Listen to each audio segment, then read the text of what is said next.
Samuel Randolph says his days are filled with constant pain. I'm existing, but I'm really not living my full life. Randolph was convicted in the shooting deaths of 2 men at a Harrisburg bar back in 2001, a crime he says he didn't commit.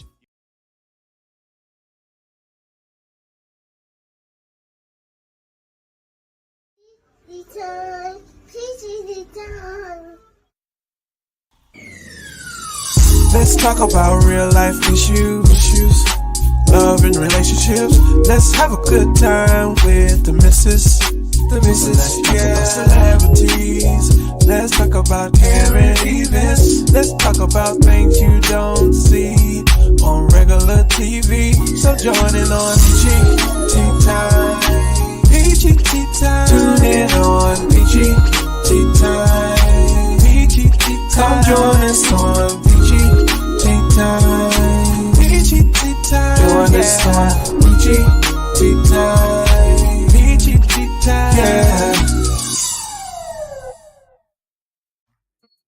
In order for y'all to do what God is calling y'all to do, to take y'all platform for it to plateau and it can go to levels that you never seen, don't best believe it's gonna come with devils. You know what I'm saying? Every time I speak, I want to shiver. You know, I don't want them to be like they know what I'm gonna say because it's polite. But I know if I keep talking about how dirty it is out here, somebody gonna clean it up. Warning. Federal law allows citizens to reproduce, distribute, or exhibit portions of copyrighted motion pictures, videotapes, or video discs under certain circumstances without authorization of the copyright holder.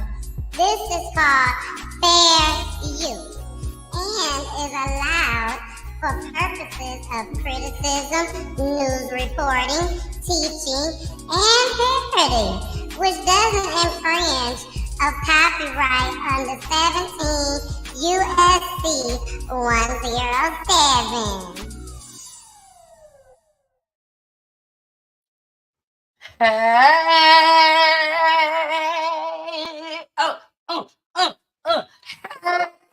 I'm back. I am back. It's your girl, Demissus with the kisses, baby. Mwah. I know y'all see the chair right here. I know y'all see. Now, if y'all already be watching PEACHY Time, then y'all already know what that means. You know, that means my baby's gonna join us tonight. Yeah. My husband, Pooly, he will be in the building with us. He just had to stand right there. He just had to stay right there for a second. And then, of course, it is PEACHY News, baby. Let me get my camera together. Okay. There we go. It's PEACHY News edition. So you also know what that means, too. What it mean? What it mean? That boy Jason in the building. That's what it means. That boy Jason in the building. Hola, ¿cómo estás? Muy bien. Spanish, explicit language. That's religion.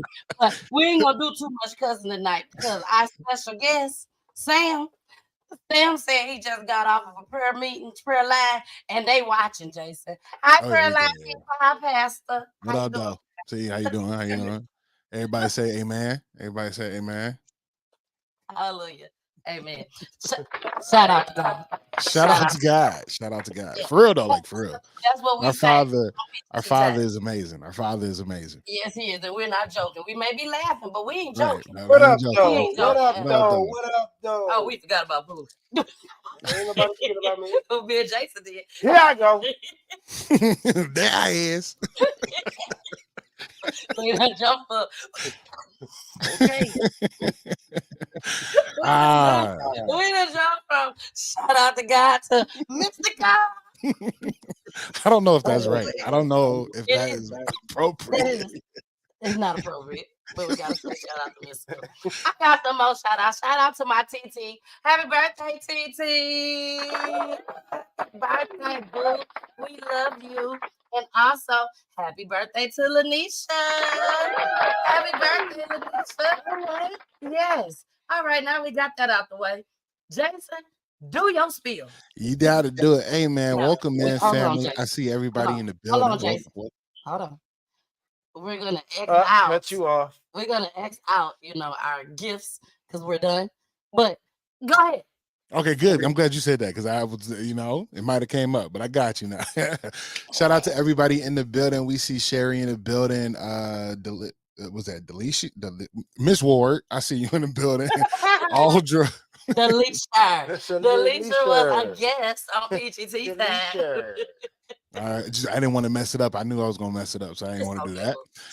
So shout out to everybody in the building. Welcome in. This is PEACHY Tea Time News Edition. It's Wednesday night, so you got to make sure that you go follow us on all platforms, especially over on Facebook. Hit that follow button, and then right next to it is a bell notification. So whenever we go live, you'll get that notification saying, come on in, say hi, sit for a little bit, chit chat. You feel me? Catch a couple clips, but you don't want to miss it. We're on live right now, as you see, YouTube and a plethora of other avenues. But mainly the biggest one that you need to go and get is the one on Roku TV. That's right. We over on Roku TV. So if you got a Roku TV or a Roku little packet, you know what I'm saying, a little Roku stick, I guess that's what we would call it. Go ahead and download the app from there. It is not one of the television stations, but it's like an app that you actually download, like Paramount, like Netflix, like all those other spaces. You'll go ahead and find us there. Type in PEACHY Tea Time, and that's time spelled with a Y, TYME. So then that way you can have us up on your television. You know what I'm saying? Last, we got big news coming up. So you guys got to stay tuned for that. That's why you really need to hit the bell notification. So when we do go live, you'll know what that big news is going to be here real soon. We got the biggest announcement. Super big.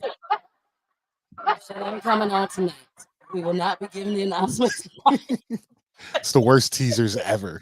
It is. It's the worst teasers ever. Monday. We will Monday it is. The announcement on Monday. Hopefully Jason and Pooley can come on just for a hot second before I start the show on Monday to help me announce the big announcement, baby. Because life's good. Life's so good. No, we ain't hit the lotto.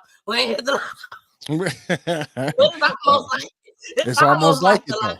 It feel like it. Yeah, I feel like it. Mama Peach is in the building. Hey, Mama, I love you, boo. Hola. Yeah, the kids will be over this weekend, by the way, too. Love you. All right. So, now that we got that out the way, it's time. We got one more announcement. I'm sorry. How can I forget? Tomorrow. Not tomorrow. Tomorrow. That's me. Me talking. That's all you. You represent I mean, my mentor, my YouTube mentor wants to interview me on his platform, and baby, a large platform it is. Hit the applause button. Y'all know when Pooley's on here, Pooley is he is in charge of the mixer. Except for when you in charge of the mixer. Yeah. Exactly. Now, AFC Podcast, you guys, you have to go on YouTube. Okay, he's on YouTube. AFC Podcast. I'm not for sure if he does set recording or not. I don't like I do, where I can tell y'all to go and set a reminder or whatnot. I don't think he has that. I'm not sure, but I will know for sure. But if he don't, all you have to do tomorrow, you see the times on the flyer.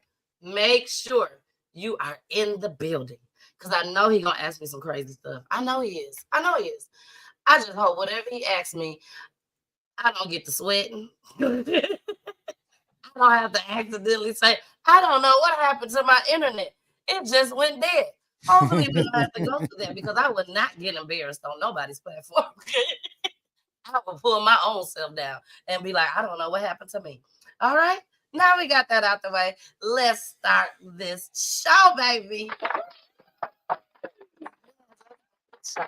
So, first and foremost, I have to say, shout out to Ree. Ree is Sam's sister. She is on the show tonight just as well. Excellent. Yes. Ree, she saw the news broadcast, baby. She saw that news broadcast and she said, hold on. We got to pull up over there on Peachy Tea Time, Peachy News Edition. Okay. And that's what she did, baby. That's we went out. We went to lunch. She said, can we go to lunch? I said, we go to lunch. I almost forgot about Pastor and the folks out there. I said, yeah, we can go to lunch. She even gave me the opportunity to pick where I want to go. And if anybody know me, you know, I love me some Chipotle. So we went to Chipotle, had a wonderful time, was there for about almost 2 hours. But baby, we talked, we laughed. I would say we cried, but we didn't cry. But if we would stay a little bit long, we probably would have cried. Okay. So I have to make sure I bring her up first. Miss Ree, I'm so thankful for her for watching the news, because if she wouldn't have watched the news, I probably wouldn't have known about this story that all of us need to know about. Absolutely. All right? Absolutely. So go. Hey, Ree. Hey, everyone. Hey. Hey, boo. How you doing, girl? I'm good. Blessed. Good to see you again. Blessed and highly favored. You know, yes, we got ma'am. Yeah, because the pastor watching. We're blessed and highly favored over here, Pastor. Read, please. Let everybody know. Let's start off by, how did you feel when you saw that news broadcast? Like, what made you really reach out to me? I just loved your spirit. When I saw it, I was watching it, and you started talking, and I was like, oh my God. I started looking for a pen. I started looking for something, and I was like, I gotta find out who she is, how to get in touch with her. And I just started Googling, and then I think I went on Facebook. No, I'm not on Facebook. I'm sorry. I went on IG. And I just started looking all over the internet, and I had found you, and I emailed you, and I just started praying literally. And I was like, I hope she responds, because, you know, I be reaching out to everybody and anybody. And, you know, a lot of people don't get back to me. And when you got back, I was so hyped. And I called my brother, and I told him, I was like, don't get mad at me. I said, I saw somebody on the news. I was like, I reached out to her. She's going to do the story. And then we connected from there, and it's just a blessing. It's a blessing. Definitely a blessing. I want to make sure that I repeat the fact that she said she Googled me. Google me, baby. Google me, okay? You gonna find me. But I was so happy reading that I don't have that over here. It's so crazy. I'm so happy that you did Google me. It has been so many people that reached out to me because of that news broadcast. And I was able, and I'm so thankful that I was able to reach out to each and every person. To this day, I still check to make sure, you know, who's reaching out. Because some people don't come to my personal page when they Google me. They go to my business page, which is Peachy Tea Time, on Facebook. And when they do that, it takes me a while before I can find it. But if you email me, I definitely check my emails every day, all day long, which is what Ree did. So Ree, I appreciate you so much. This story was a story that I've never heard of before. I've never heard of anything like this happening before just as well. So I'm definitely glad that you guys are able to come on to Peachy Tea Time and spread awareness on what happened with Sam. Now, Sam, we don't see you no more. Your camera went off, so we wait on Sam's camera to come back on. And when his camera come back on, we're going to pull him up. But first, Ree, how has it been? Your brother, 21 years in prison. What was that like in the beginning? In the beginning, I mean, it was pretty rough in the beginning. In the beginning, we did get to visit him. We did get to talk to him. Of course, we always kept faith that he was going to come home. We didn't know the who, what, where, when, or why, of course. But my brother, we just kept the faith. You know, he went in spiritual, he went in a believer, and he came out a believer. So he never wavered on his faith. We just believed, you know, it really started getting rough. I'm going to just speak for myself. After they had beat him in 2009, and they stopped allowing us to visit him. They blocked us from visiting him. They didn't want anybody to see him like that. It was literally, they was torturing us along with torturing him. Of course, no comparison. But a lot of times people don't think about the family, you know, on the outside, and us being there and, you know, for him. And from 2009 to he got out April 2022, I can probably say saw him maybe 6 times. Oh my God. And maybe 2 or 3 of those times were when he had to go to court appearances. Other than that, we wouldn't have seen him. They would not let us visit him. So it was rough. It was rough. Like you said, it's a story you've never heard before. A lot of the things that my brother went through, our family went through, normal people don't go through. Like they literally like blackballed him and tortured him in every way they could imagine. Wow. It was hard.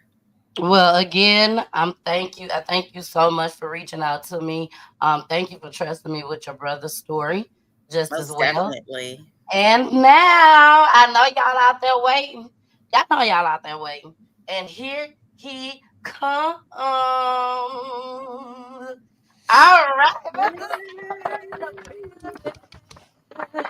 Sam. What's up, Sam? Now, let me say hi to everybody out there in IG world. Hi, IG. Everybody's watching. We do have, let me see. Okay. It looks like the Roku is not working right now. It looks like that's what my mom just said. That is not on live. I don't know why. Oh, I do know why. Hold on one second, y'all. Jason, take over for a second. Well, welcome in, Sam. We appreciate you for being a part of the show tonight, and definitely coming to tell your story. Can you start off with, you know, the first day, like when everything began, and like your thoughts and what was going through your mind once the conviction came across? Oh, sure, absolutely. So let me first of all, let me thank all y'all for welcoming me. Hello to all y'all and all your listeners out there. Thanks for having me tonight. Me and my family, me and my sister. She another salute to her. She's one of my biggest supporters. So she always been there, you know, helping me through this. So she's a big part of this. So amazing. I start from the beginning. I'm gonna go all the way back to when it first began. So my mom owned a bar, and so I was managing the bar for my mom, day-to-day operations. Okay. You know, the bar. So that this is important because this is where I was when the crimes was committed. And the sad thing about this case is they knew that I was here.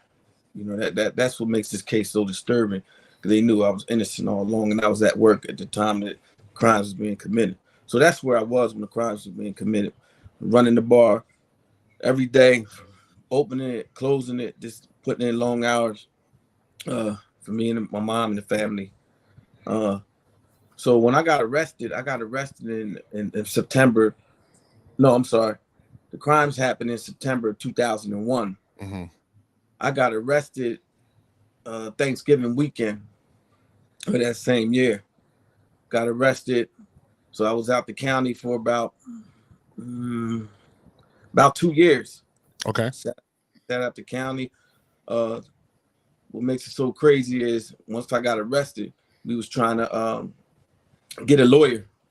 And in order to get a lawyer, my mom had to sell the bar and establishment. Looked like we lost everything, because, you know, what they tried to do from the beginning was force me in the court with a court-appointed lawyer. And it was all set up in a whole railroad scheme. They had a whole railroad scheme going on. Absolutely, sound like it, yeah. Yeah, absolutely. So they appointed a guy by the name of Alan Welch. He was actually running the BDA at the time. He was representing me. He was supposed to be representing me, right? I'm just let that sink in, because when he was running the BDA, he One second, I'm sorry. Don't mean to cut the wisdom, But in case a lot of us, some people in the chat don't know what BDA means, could you tell us the abbreviations, please? Oh, it means a district attorney. Gotcha. That's what it means. But I like this. I like to say DA means the You devil's can continue with it from here on out. This just want Yeah, to make sure we all knew. That's all. devil's advocate in my book. Right. That's exactly what happened. That's Yep. what DA stands for real. So this court appointed, first time coming to see me, said, man, look, we're going to plead you insane. We're going to plead you guilty and plead insanity. I was like, what? No, absolutely not. What are you talking about? I didn't do this, man, not at all. So he was like, because him and the DA, the DA and the judge, they was all in bed together. And it's crazy because the sad thing that this happens a lot, and I'm sure a lot of the listeners out here probably got family members and, they had experiences. This happens to us a lot of times. So my mom was trying to, sell the bar so I can go get a lawyer that from Philly, out of town. Was trying to get a lawyer from out of town. Once she finally did that and sold the bar and we got the money from that sale, she immediately went out and hired a lawyer from out of town. Once they seen that we hired a lawyer from out of town, they did everything to stop and prevent him from coming into the case because they wanted me to go in with this court-appointed lawyer. And I stopped even talking to the court-appointed lawyer once he tried to force me in there and plead guilty and insanity, right? We didn't have nothing to talk about after that. So I wouldn't even talk to him. So once I went out and got my lawyer, it's the Sixth Amendment right, the counsel of choice. You can have any lawyer that you can afford to, retain. That's what happened here. But they didn't want him to come in because they already had their little scheme and design in effect, right?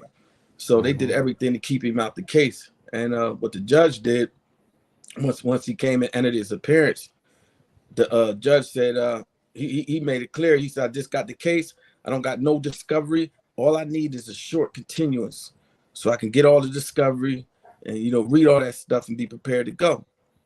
So the judge said, if you want the case, you're coming Monday. And he said, well, actually, I gotta argue in front of the Pennsylvania Supreme Court, which is the highest court in Pennsylvania, because I gotta go there on Monday and argue. I can't come here. But the fact that I'm arguing in front of the Pennsylvania Supreme Court, that overrides this capital case. And so the judge said, well, you just got to come here Monday. So Monday came. It was on the eve of trial. So Monday came, and when Monday came, he called him and said, listen, I'm arguing in front of the court. The minute that I leave here, I'm coming straight up to Harrisburg, Pennsylvania to argue this case. I want this case. So they knew exactly where he was. So what they did, they went on the record and said his lawyer didn't show up. They knew that he couldn't show up, right? But they just made it seem like he tried to sell me out and just didn't show up, right? Right. And then he asked for a short continuance. He said, just give me 3 hours. I get there in 3 hours. Just give me 3 hours. They wouldn't even give him 3 hours. And that's what made the federal judge mad in my case. I'll get to that later. But so they forced me into trial in 2003, May 5th. My trial lasted 2 days, right? And quickly came back with the guilty verdict, right? Zero evidence, and it's crazy in this case because they had DNA evidence that didn't match me, right? That was on mass, and it was a bunch of lying witnesses that they was giving deals to just to lie for the DA, dirty cops in my case, paying people to lie. And so they railroaded me through real quick and fast. And it was a death penalty case.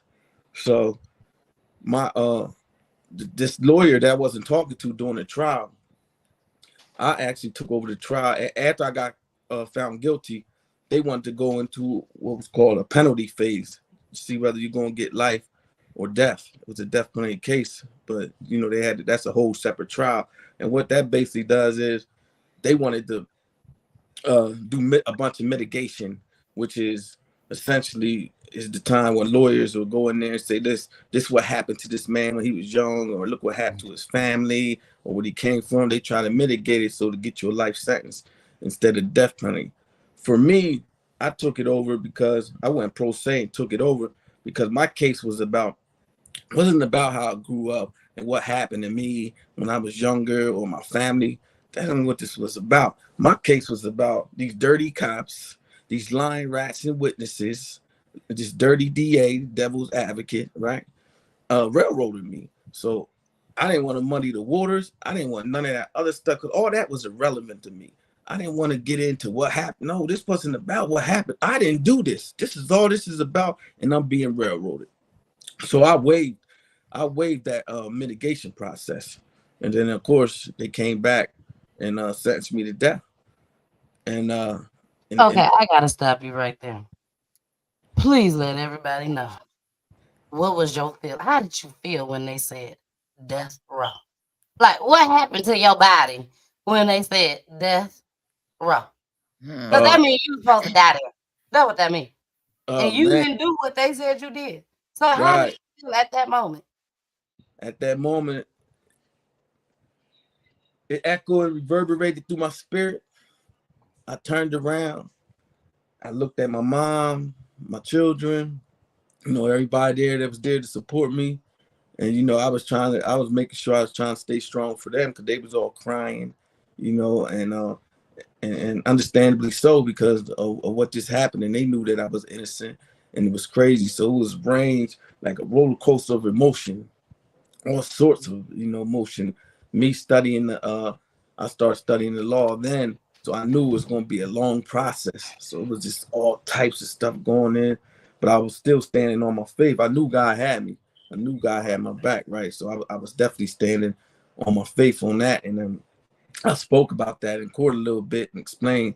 I always knew that I was coming back. I said I knew I was being railroaded, but I knew they thought they were sending me on a one-way ticket to death row, but they didn't understand it was a round trip ticket because God had the final say, and I knew that I was coming back, right?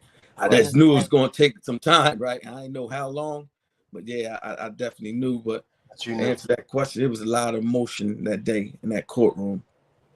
Now, did you know the guys that actually did it at that time? No. No. Not at all. Yeah, I don't know who did it. My whole thing from day one was I didn't do it. I didn't do it. Yeah, and I'm not, concerned. I feel for the family and all that, but I was there to prove that I didn't do it. I don't know who else did it or what, right? I didn't do it, and that's what mattered to me, right?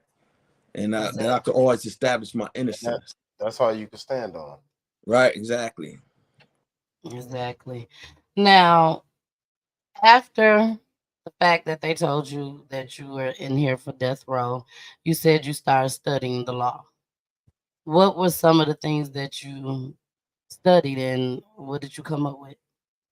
Oh, so when I first started out, I was in the county, go to the law library when there, just reading a bunch of cases, bunch of murder cases, familiarize myself with the issues, similar issues that I had and things, just trying to prepare. I knew the issues of my case. And so I was reading and just studying that. I was studying DNA evidence and just studying all what a lawyer's supposed to do. Everything that, surrounds capital cases. I was just reading a bunch of stuff and just understanding how to do it, right? And I wanted to learn how to start filing my own stuff because, like I said, I was going pro se. Representing myself, so I had to familiarize, learn motion practice, learn how to put together a motion, the court, the move to court, and do stuff like that. So that's type of stuff I was studying. Okay. It's basically studying for your case. Yeah, absolutely. Issues surrounding the case. Absolutely. Did you have a lawyer? Yeah, or so a public defender? So I had the court-appointed lawyer, and then I had my other lawyer on standby, right? And so what he did is said, they want to let me in. They want to let you see what happened. They lied and said I didn't show up. That ain't what happened. But I promise you that a Supreme Court is going to reverse this case. This is a death penalty case, and you got a right to your Sixth Amendment. Everybody has Sixth Amendment, your constitutional right for counsel of choice. You know, you could pick whoever. Now, if you ain't paying for your lawyer, you ain't retained a lawyer, you can't go in there with a public defender and say, no, I want to. You can't pick. But if you got, if you retain somebody, you can. As long as they're allowed to practice, you can have any lawyer you want. You know, and that was one of my main issues. You know, aside from my actual innocent stuff, but that was a huge issue there, because in my case it was so bad because the court appointed, he did absolutely nothing in my case. He wouldn't even hire an investigator. He had funds to put out an investigator, and he wouldn't even hire an investigator. That was another issue that would have reversed my conviction, because when it's a death penalty case, you know, and that's serious business right there, right? You have to hire an investigator. You just can't accept what the DA says at one-sided. So the defense, he has to hire an investigator, but he didn't do that. And he did absolutely nothing but give the DA an open door and help him railroad me, right? Because like I said, he was running the BDA, and he actually blamed me. He lost, thank God. He lost, but he actually blamed me for losing that race, you know, because he didn't want to represent me, especially when he was running the BDA, right? And so, yeah. Now, Ree, as family, you know, I know this was definitely hard for the family and everything. You guys had to put up the money for the lawyer? My mother did. She sold the bar when he went to court. She put up the money for the trial attorney, but like my brother said, he didn't get to defend him. So after he got sentenced to death row, he had federal public defenders on his case, but he was pro se, which means he was representing himself. So we never was able to get the money together to get another attorney after he was already sentenced to death row. So that's why he stayed in the library and had to do pro se to try to help himself. We would reach out to different attorneys and see if we could find someone to do it without the funds. But it was so much, and I don't know that side of the law, you know, but people look and they're like, oh, okay, well, he's another one. He said he didn't do it. And, you know, it's hard to get people to look into it, especially if they don't know the case. And then from what my brother taught me, all attorneys can't do death row cases. So you only have like maybe a handful in the US that would have been able to help. And they don't know his story. They're not in Pennsylvania. They're just looking at him as, oh, okay, well, it's another African-American that's saying they're wrongfully convicted. So my brother didn't have a choice but to get in the law library and figure it out. Wow. Ree, were you guys, as family, were you guys afraid? Or, oh no, I don't want to use the word afraid. Did you guys believe that he wasn't going to get out? Did y'all believe that he was going to be in there and he was going to die in there? No. I didn't feel like he was going to get executed. No, I never felt that. Maybe get switched to life in the beginning. You know, not having an attorney and not ever dealing with this before. I didn't know what the outcome would be. I never thought they would kill him because I knew God wasn't going to let them kill him, like point blank, period. Like that wasn't even an option. But would they have converted it to life? Maybe in the beginning. To be honest. Now, Sam, tell us about that. The death row and converting to life. Tell us a little bit about that. Okay, so a lot of lawyers, a lot of the guys that's on death row, a lot of them, that's one thing that they do. You might get a resentencing hearing, and a lot of lawyers want to, you know, they're against the death penalty, the lawyers that we have, and a lot of them want to, you know, get them off of death row. So it's a way of getting them off. You know, like I was speaking earlier about the mitigation. Some of that mitigation, you know, it'll come to light, and you know they take a life sentence. So a lot of those cases are, you know, they have the issues to resentence them. And Like if they didn't bring up something impactful evidence that could have weighed on the jurors in the mitigation phase, then if they left that out or the lawyer was ineffective during that stage, then sometimes they get resentenced, and then instead of the death penalty, they just get resentenced to a life sentence, or in some cases lesser degree, third degree, and then they get numbers, and meaning like a 20 to 40 or something like that. Oh, okay. Let's get into some of these comments. Pooty Boo. Hey, Pooty Boo. Pooty Boo said, God knew you were innocent, Sam, and he was not ready to see you in his gates. You have some unfinished business, and that's to walk again in your purpose. Now, I received that. Absolutely. For those that's watching, that see your face right now, that's sitting there like, oh, he bad. Look at Sam doing his thing up there. Sam, you had some challenges in there when you was in prison. You had some challenges. And one of the challenges that you're faced with even now to this day is that you are paralyzed. Mm-hmm. You cannot walk at Can't this walk. time. You cannot sit up in a chair at this time. Nope, I'm laying in my bed. Man, he's laying down. You laying smooth, boy. Ain't he laying smooth? Because I'm talking about, I thought he was sitting up. That was going to be my... here go my pillows. I already know the situation. Yeah. I was like, damn, he look like he's sitting up. He said, they go my pillow, right? Yeah, on my pillows.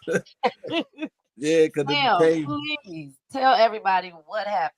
Now, was this after you were sentenced to death row? Oh yeah, okay. So when I got sentenced, well, actually when they came back with the death, they took me straight from the courtroom straight to death row, right? They wouldn't even let me go back to the county and pack my stuff up or nothing, right?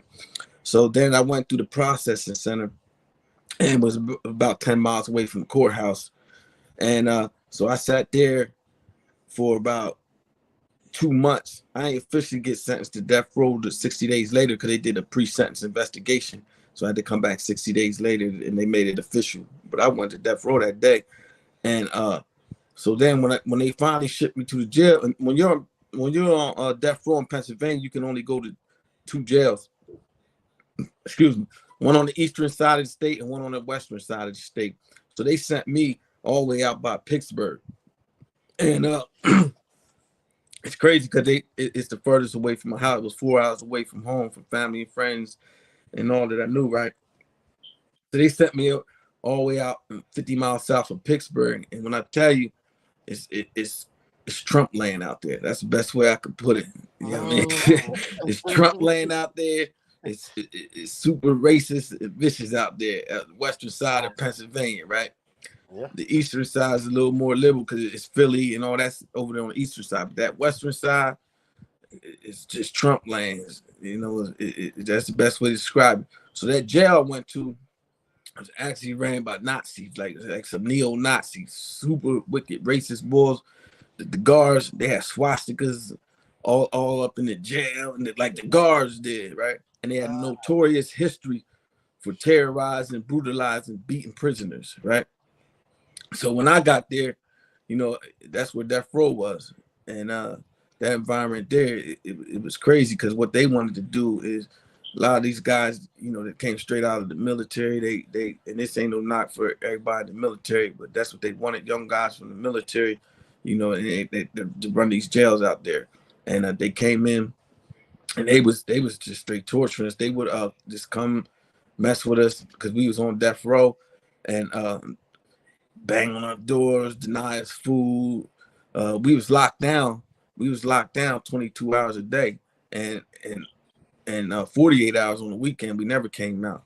But a lot of our thing, we wanted to go outside and work out a lot. So one thing that they did do was deny people access to that yard because they wanted you to stay in solitary confinement.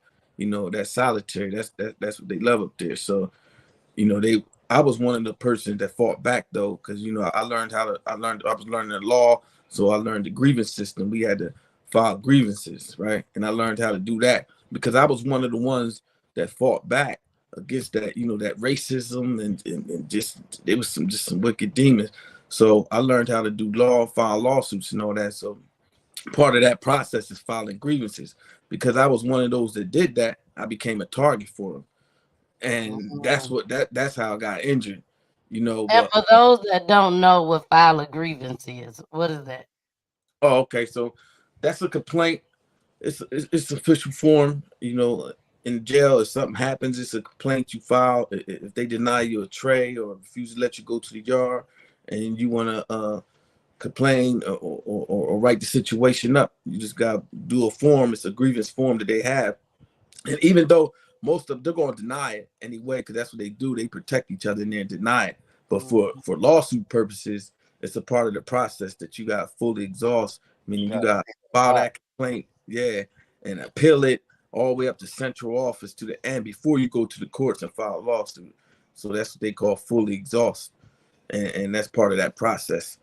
So once I start doing that, they hated me, you know, for that, because, you know, I was documenting and getting everything, filing the complaints, the appeals. I do it all the way up to court so I could take the lawsuit, you know, in the federal court. And so because I was doing that, you know, they hated me. And like I said, I became a target. So they plotted and they schemed. And on May 18th, I got there back up in 2003. And so I was, you know, doing my legal thing and filing these grievances and all. So the day that they plotted on me and you know, hashed that plan was May 18th of 2009. This is the day the injury occurred. So what they did, I was one of the ones that went to the yard all the time and worked out. That's all we could do up there, right? It was a stressful environment, but we'd go out for 2 hours, 5 times a week.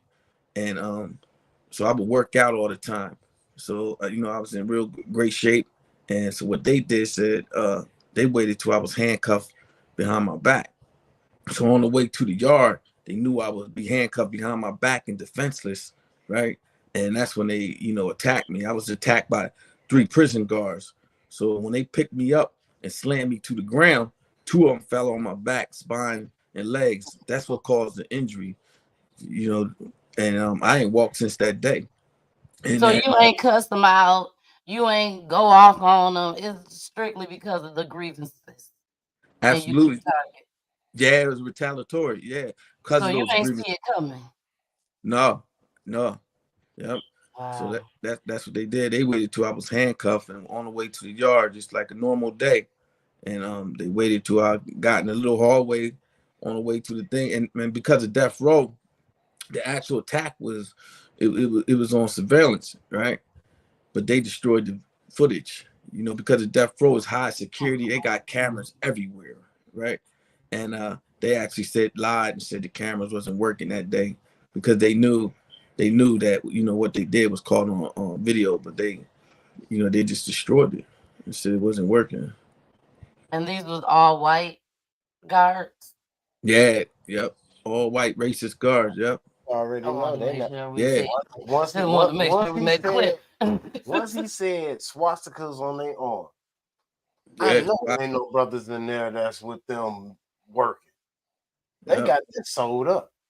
Ain't nobody coming in here but them. Yep. Those that act, you know, those are the same similar like-minded. Yep. And then not just me, they had a brutal, like I said, brutal history of it. You know, they beat a lot of people up there. It caused a lot of injuries, and they cover for each other. So a lot of times they get away with it. You know, and they say you, but I was one of the ones that always fought. You know, and that's just what they was trying to, you know, kill me.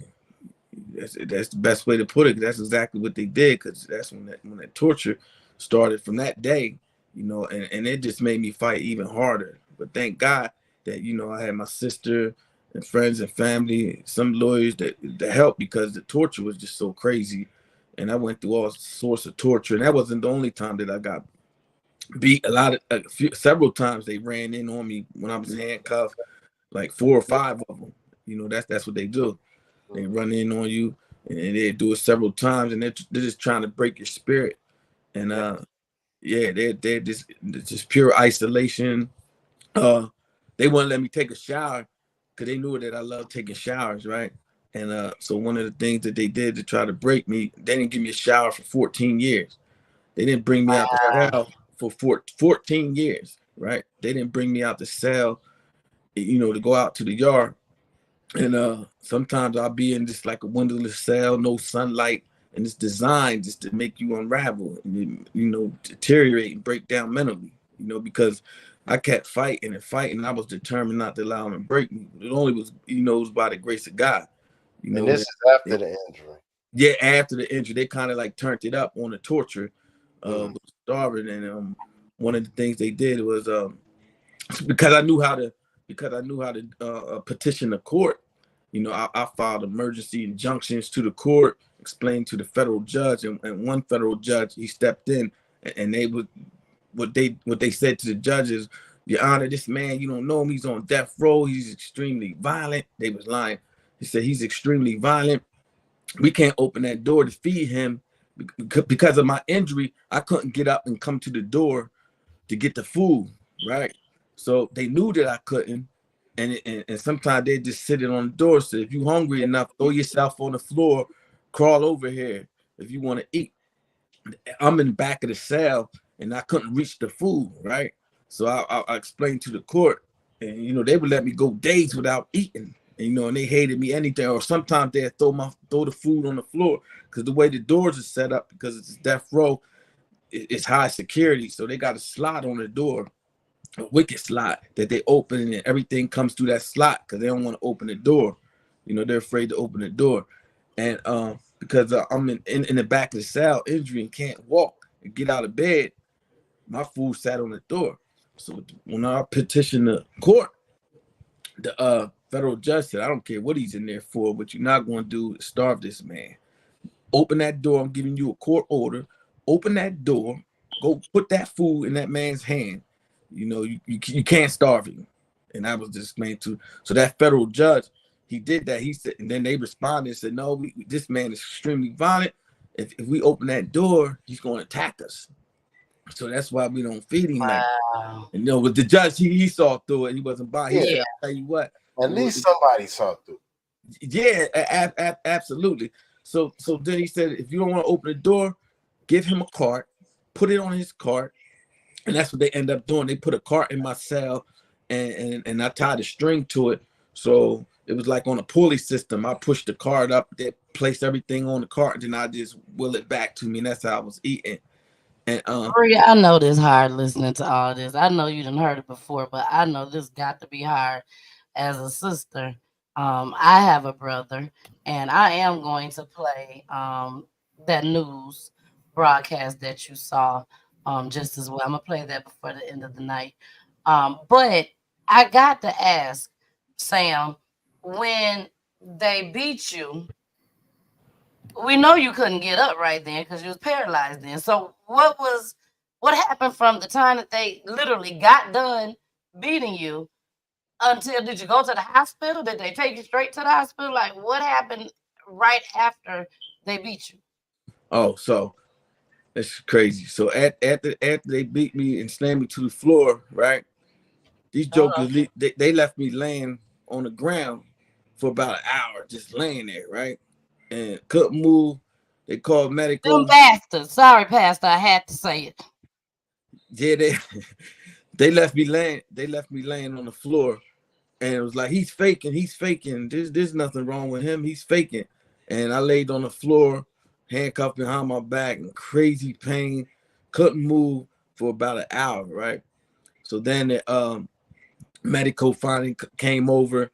They took pictures, and because I was on death row, they didn't want to send me to an outside hospital. So what they sent me to was an institutional infirmary, right, over in medical. And so I sat over there. I laid over there for about 30 days. Now, they wanted to try to cover up the injury because they knew they was in trouble, right, for what they did to me. They knew they assaulted me, caused these injuries. So what they tried to do was blame me and say, oh, Randolph, he spit on us. That's why we did that to him, right? The problem with that was it was on videotape, right? Never saw me spit. And this is why they wouldn't release the tape, and they lied and say the cameras wasn't working that day.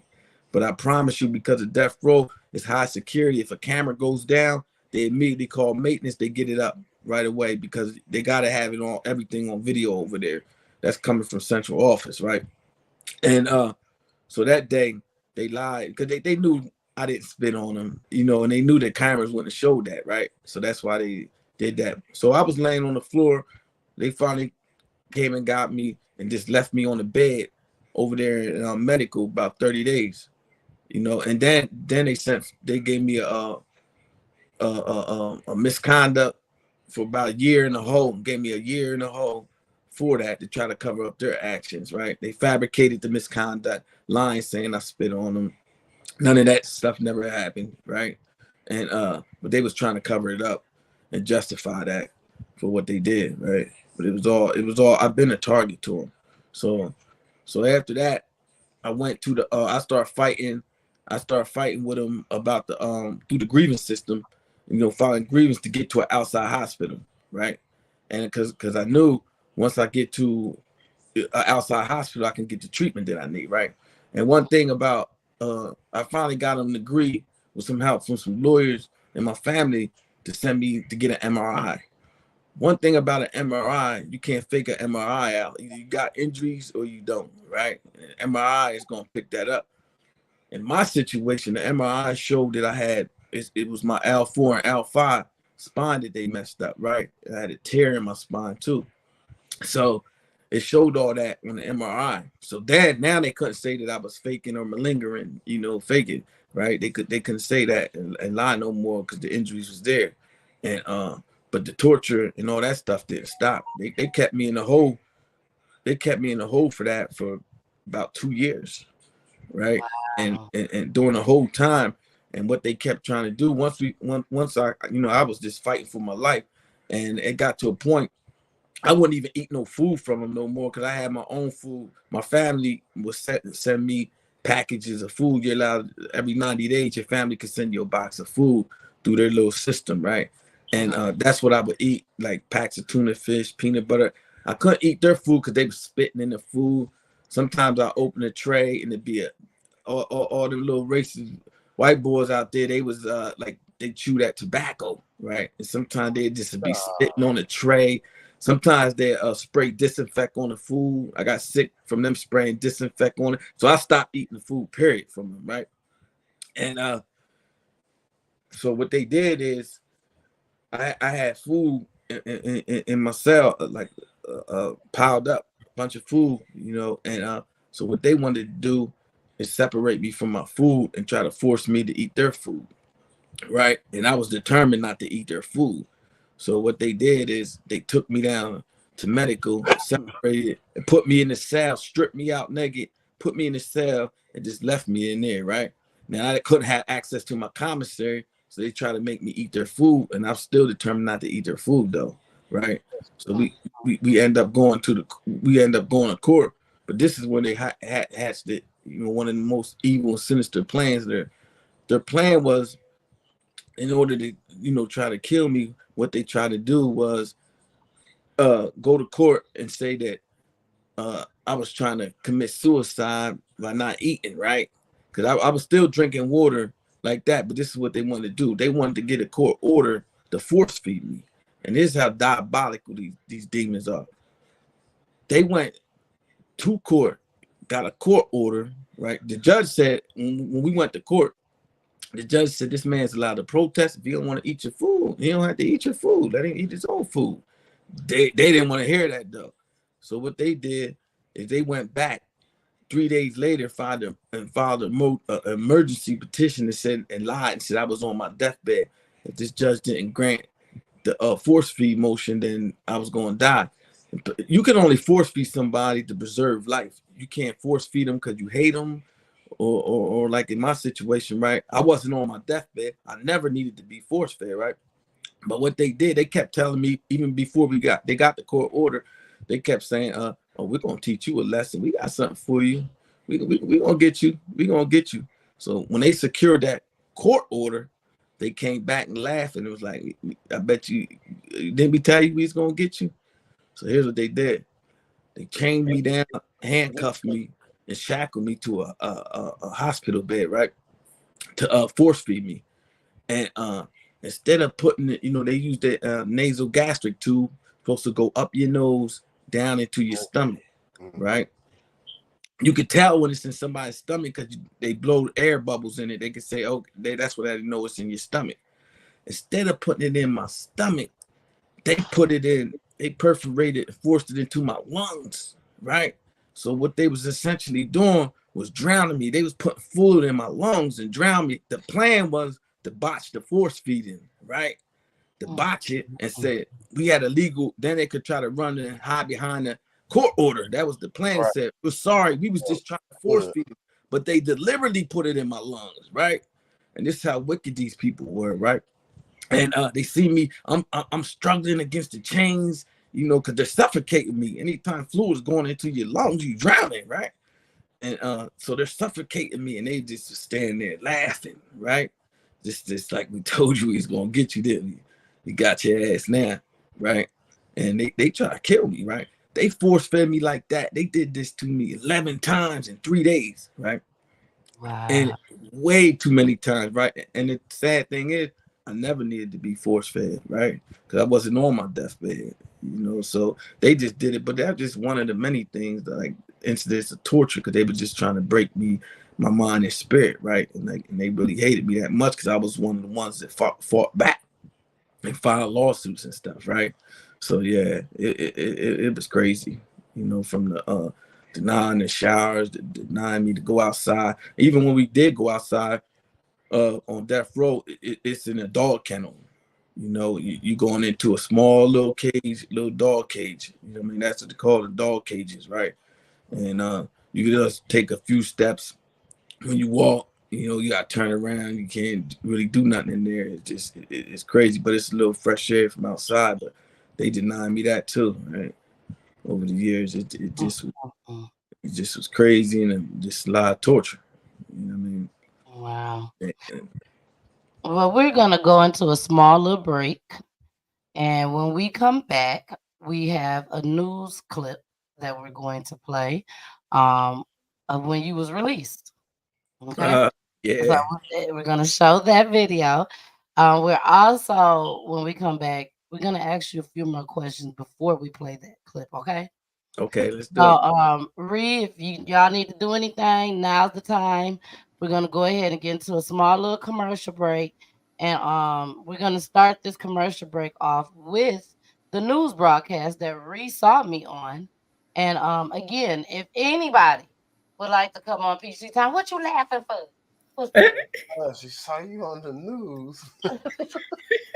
Oh, crazy. Man, listen, hold on. Holy only come on Fridays, Pastor. Okay, Pastor? He only on Fridays. Listen, I don't watch the news. He watched it that day. The news. All right, I want to be real. The news is full of trash. It is. It is. Stories that they discover. I happen to know some of the stories and listen to the news tell it, and I'm like, where did they get that? Who did they talk to? They must have made this up. And that's why we have PEACHY Time. And I just so that people could come on and tell everything. Because the news don't tell it all, and they don't tell the truth. But they tell the truth on this one. Here we go. A Metro Atlanta woman has made it her mission to help families who have loved ones waiting for trials or bonds inside Metro Atlanta jails. She told Channel 2 Action News she wants to raise awareness about declining conditions. And new at 5, Channel 2's Ashley Lincoln explains why the woman worries about these inmates. It upsets me that a lot of people think so much bad about him. It's a stigma Tanel Davis says she sees good people wear who happen to be convicted felons. They think that he's not human, like he's an animal or something. And he just make wrong choices. Her brother Corey is one of those felons. It's easy to get in, but it's hard to get out. Davis decided to trade in her 20-year career in the medical field. He is incarcerated for murder. To serve as an advocate for jail reform. This is the consequence behind taking the wrong path. Turning her personal social media accounts, that's called PEACHY Tea Time, into an advocacy platform, giving a voice to those incarcerated, living in what activists describe as inhumane conditions. A lot of families come on, they don't have nowhere to go. While her brother, Corey, was locked up inside the Clayton County Jail on a theft by receiving charge, he says he experienced firsthand what those waiting on bond and a trial date are living in. They beat on you. Murray recalls numerous assaults from correctional officers while incarcerated there. He says he was an inmate at the jail when 38-year-old Terry Thurman died from suffocation after Clayton County Sheriff's officers didn't follow protocol in restraining Thurman. We was kind of worried about ourselves, you know, because it's nothing that you can do about anything when you're locked up. There are currently multiple federal probes into the conditions at several Metro Atlanta jails. Earlier this year, we reported on an inmate who died at the Fulton County Jail after his family claims he was eaten alive by bed bugs. Davis attributes social media and news coverage for shining a light on issues involving understaffing, excessive use of force, and a lack of quality medical care at these facilities. Social media could be the devil. Don't get me wrong, it could definitely be the devil. But social media is making a big difference. Ashley Lincoln, Channel 2 Action News. We have news. Hey y'all, it's your girl, the missus with the kisses, baby. Mwah. Thank y'all so much for joining me and Jason tonight. Thank you, thank you, thank you. And if we got a special guest, thank you, special guest. I thank you for coming, sharing your story. But y'all make sure y'all watch us each and every Wednesday, okay? Each and every Wednesday, 9:00 p.m. Eastern Time. Where you said? You said where? Roku TV, Facebook, YouTube, and also Twitch, baby. Twitch. Make sure you subscribe to my YouTube channel, Peachy Tea Time, time spelled with a Y. And make sure you also follow me on all the other platforms just as well. Thank you so much for joining us each and every Wednesday, 9:00 p.m. Eastern Time. Back to the show we go, baby. We going back. Bye. It's so crazy. All right, y'all. We are back. We have up right now. Let me take that part off. Let's see if I can get that. Use cookies. Okay, there we go. All right. So this is Sam's GoFundMe. Sam said he gonna walk again. He is going to walk again. But Sam needs some help, y'all. He needs some help. Sam, what are we looking at as far as the amount of money that's needed for you to have the surgery? Oh, okay. So we're our goal is 100,000, and this is what the doctor said. So when I came home, I came home penniless with nothing, not even no insurance or anything, and we put together a GoFundMe. Two doctors seen my story from LA and said, as our donation, this is crazy what happened to this man. And once your listeners or anybody goes on to the GoFundMe, they'll see a video from the doctors. And so what they said is they're gonna as their donation, they're gonna do the surgery part for free. And but what they can't donate is everything that comes after surgery. So for example, after I healed up out of the hospital and ready for release after surgery, I would have to transition into a rehab facility to continue healing. And while I'm out in California, I need food and housing for 3 to 6 months or as much as up to a year. Then comes physical therapy. So this is what they said. If you bring us, if you could raise 100,000, then we could set up all that other stuff. So that's the gist of that and why when you go in and see the doctor there. So that's the initial doctor there that was going to do the surgery, and that's why that was put together. The GoFundMe was put together for that. Okay. So I want to leave that up for a second because I want people to make sure that if you're able to donate, please donate. Anything helps. So please donate. I will have this at the bottom of the screen scrolling just as well. Let's play some of the. This is the doctor down here. Yeah, he was the one of the ones that was going to initially do the surgery. His name is Dr. Ali right there. Can we play a little bit of it? Yeah, you could play that. He explained that part of the Okay, hold on 1 second.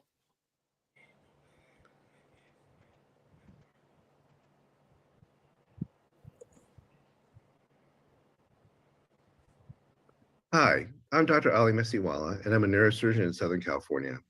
I'm here today to talk with you about Sam Randolph. I learned about Sam when I was on a family vacation, and my family members pointed out to me, hey, you got to look at this story on Instagram. There's this guy in Pennsylvania that had this crazy thing happen to him, and he needs a spine operation. As most of you know, Sam was wrongly incarcerated for a crime he didn't commit, put on death row, and during that time was beaten by guards, which left him with a significant spinal cord injury.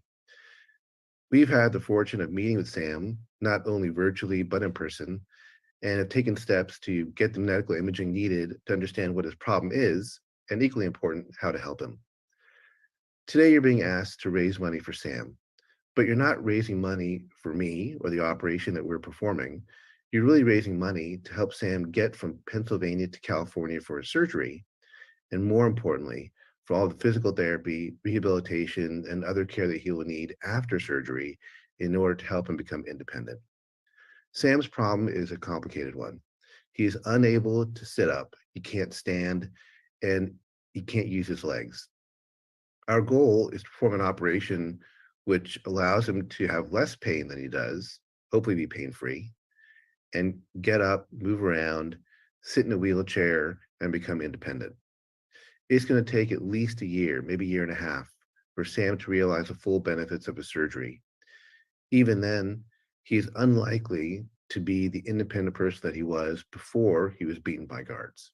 He's always going to have a neurologic problem and issues that he'll have to contend with over his lifetime. But our goal is to help him become independent so he can contribute not only to society at large, but also to help other people like him who are going through similar challenges and be an inspiration to those of us who have heard about him and will find out about him through stories like this. Please contribute as much as you can because Sam has a long road ahead. The surgery is the first part, and we won't be taking any money for the operation itself, but all the money that you raise and all the money that you donate will be used for Sam for transportation, physical therapy, rehabilitation, and the care that he needs after surgery to get his life back on track. Thanks so much for helping.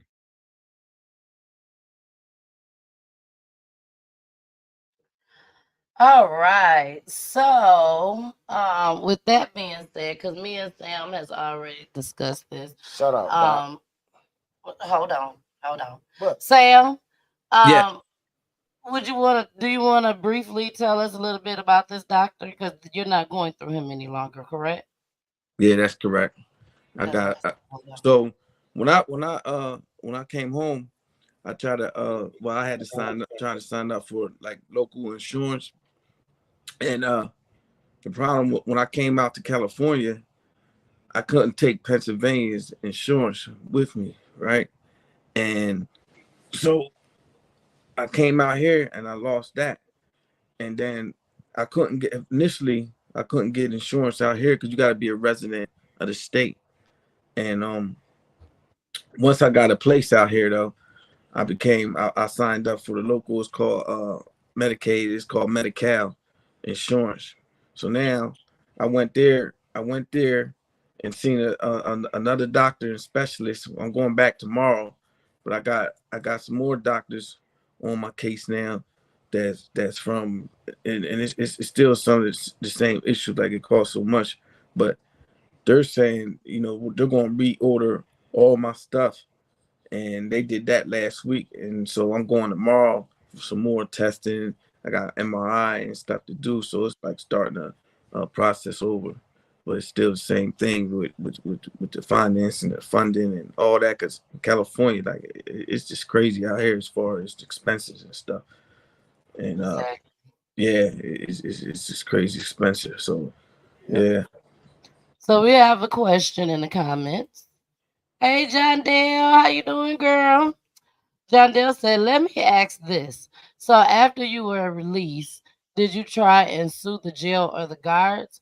I'm only asking because after all you have been through, from being innocent, the court treatment, and all the torture you had to go through, they're responsible and they should pay. It should Absolutely, I concur wholeheartedly with that. That's a great question, by the way. Yeah, that was a lot of the question. I'm glad she asked. So, in terms of that, yeah, I currently have a pending lawsuit for the wrongful conviction. Unfortunately, it just takes years for these lawsuits like this to go through the courts, right? And but I do have it pending. Then, as far as the guards, I did so I filed 3 lawsuits when I was in there, and they're currently pending. When I came out, I was in the hospital, and I asked the federal judge to stay the proceedings until I can get some lawyers on that. But my current lawyers, they're picking up that too. You know, those other matters that I actually filed, and they're going to pick them up and continue to litigate them against the officers. Okay. Have you ever been offered any amount? Yeah, when I came home, they made several offers, and you know, being through it, they try to lowball me, offer just a little bit of money, right? They don't offer you a lot of money in these types of cases like that. They'll try you anyway and try to just go away. Here's a few dollars. Try you. Yeah, no, I'm not taking that. I'm going to trial with this. What's some of the amounts that they've offered, if you're able to say? Well, the lawyers, they said they offered me just like $5 million. They offered me $5 million. I didn't take it because of the torture and all that they did. My kids had to grow up without me. We lost everything, and it's just too much. It's just too much, yeah. And that amount, you know, it wasn't enough. Because you still got to pay taxes on that money. You still got to pay lawyers. You know they going to try to hit you. And there ain't no telling what else you got to pay.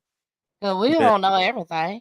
But we know you ain't going to come home with $5 million. We know that. And we don't know nothing else. So not only do I applaud you, I applaud you for, you know, giving that back, being that you probably just like us. We sure can use $5 million. You know what I'm saying? So you like us, but you really thought about this. It was like, no. Marie, you was about to say something? Yeah, real quick, I was going to put in, you know, Pennsylvania, there's only a handful of states that don't pay you for a wrongful conviction if you're exonerated. And of course, Pennsylvania is one of them. But some of the states that do, they will pay like $1 million per year. So yeah, like 3 million, 5 million or whatever. Like that's just like because he did 20 plus years. And also when he was in there and for the injuries, they tried to, what did they offer you when you was still in prison, when they offered you money for your books, for your injuries? Like pennies, right? Yeah, just pennies. I can't remember the amount. No surgery, but yeah, it's hard to speak on the, you know, the litigation. Litigation part, yeah. Yeah, we understand. Yeah. Okay, let's get into this news clip with the famous Sam. Here we go. Man was released from prison last year after serving more than 2 decades of a death sentence. And today, he is a free man, but says an attack by prison guards left him paralyzed. Fox 43's Marshall Keeley shares his quest to take his first steps in the outside world. Samuel Randolph says his days are filled with constant pain. I'm existing, but I'm really not living my full life. Randolph was convicted in the shooting deaths of 2 men at a Harrisburg bar back in 2001, a crime he says he didn't commit. He was sentenced to capital punishment and spent more than 2 decades on death row in solitary confinement. Randolph says an attack in 2009 left him paralyzed from the waist down. I was assaulted on my way to the yard by 3 correctional officers. And I was handcuffed behind my back and defenseless. 3 of them assaulted me. When they picked me up and slammed me to the ground, 2 of those fell on my spine and my legs. And I haven't walked since. Randolph says he spent the rest of his time in prison, locked in his cell, barely able to move. Guilty or innocent, nobody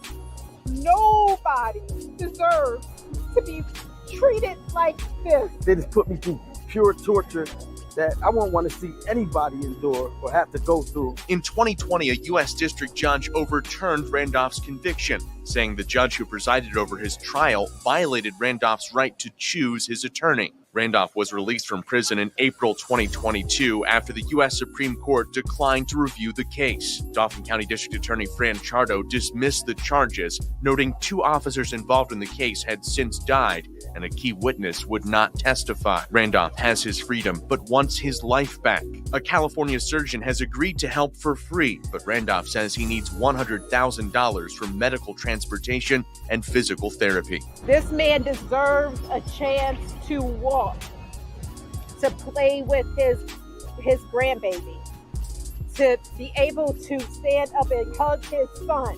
So far, 500 people have contributed more than $30,000 to help cover Randolph's medical expenses. You can learn more on our website, fox43.com. Marshall Keeley, Fox 43 News. All right. Sam, I know this is a lot.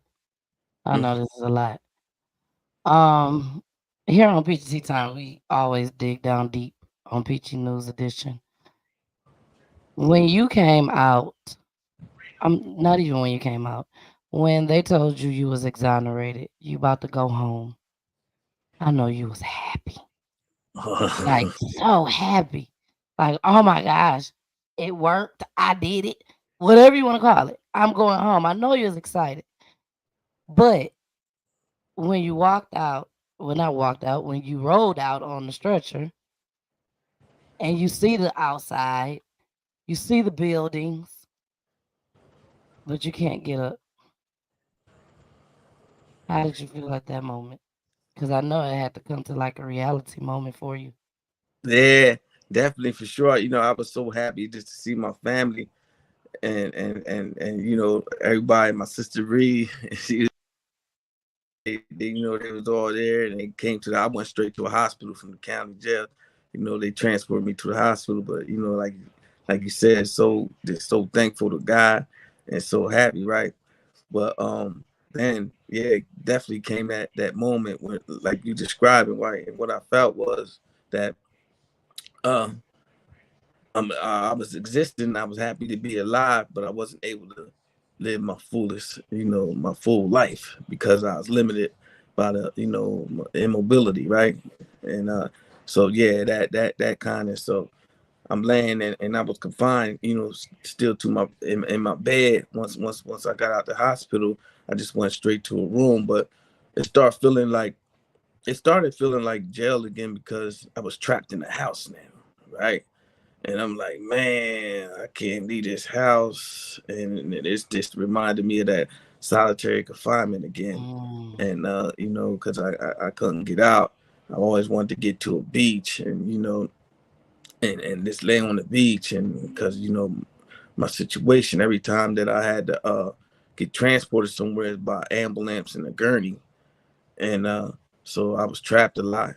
I was trapped in, you know, in the cell. So yeah, it was just like I'm not able to really live my fullest.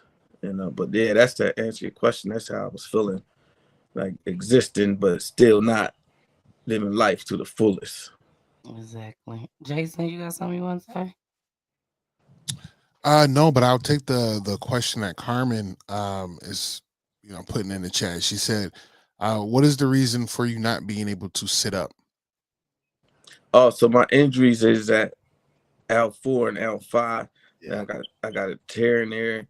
I got my spine is now twisting. I got spinal stenosis. I got nerve impingement. Right, and the pain is just so crazy, right?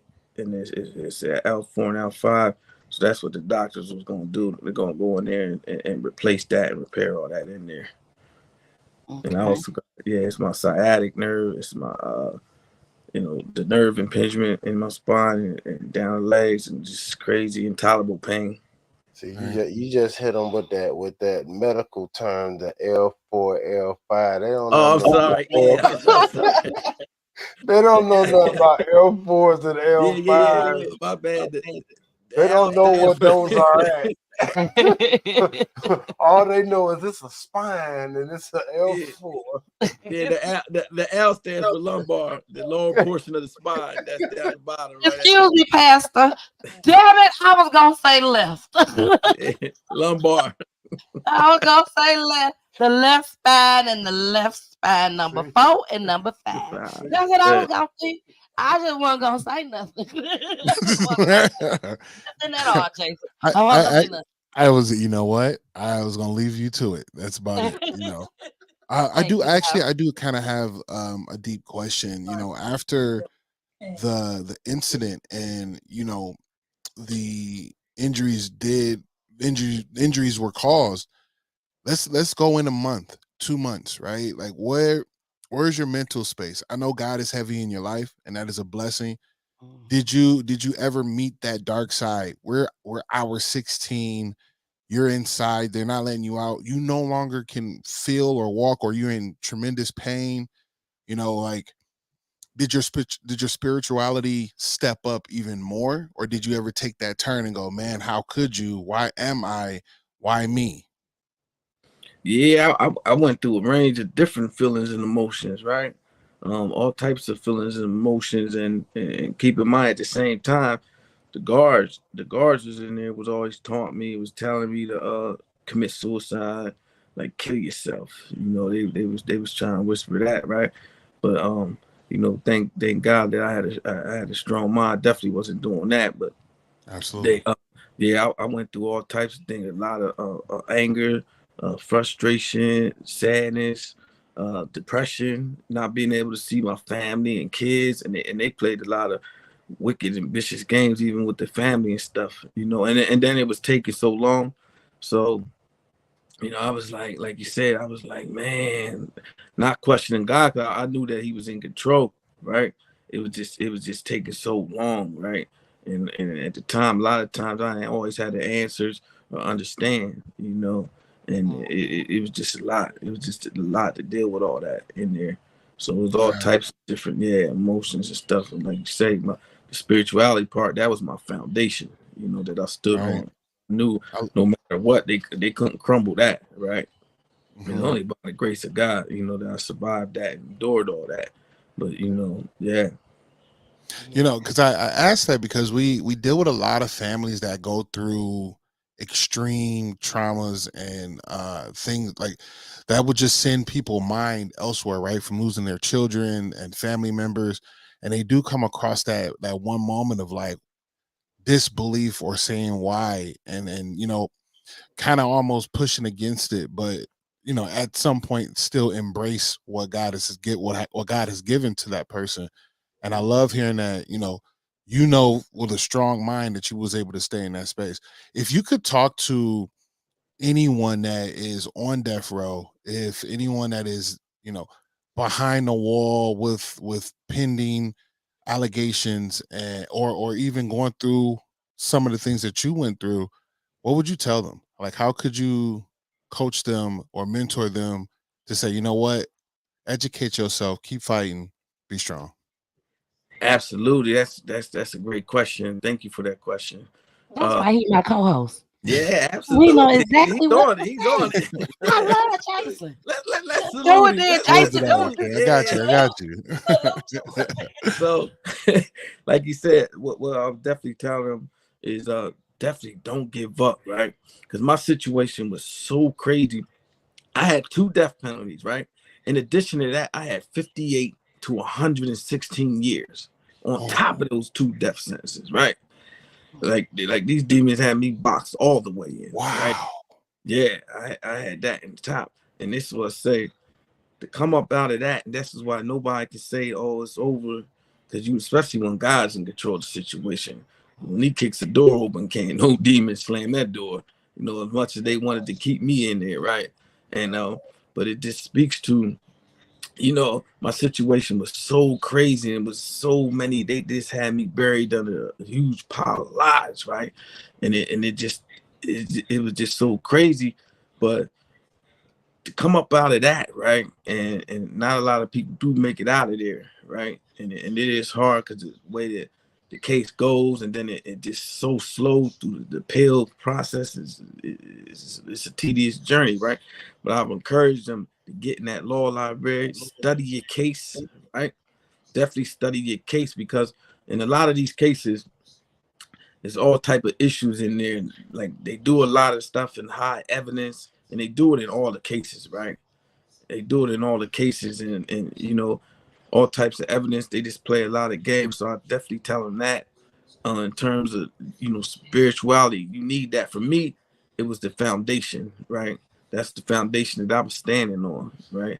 And I needed that, especially I needed that divine intervention, right? Because I was just with some wicked demons that had me, right?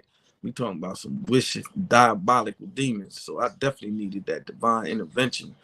And yeah, definitely don't give up, because you know it ain't over. That's right.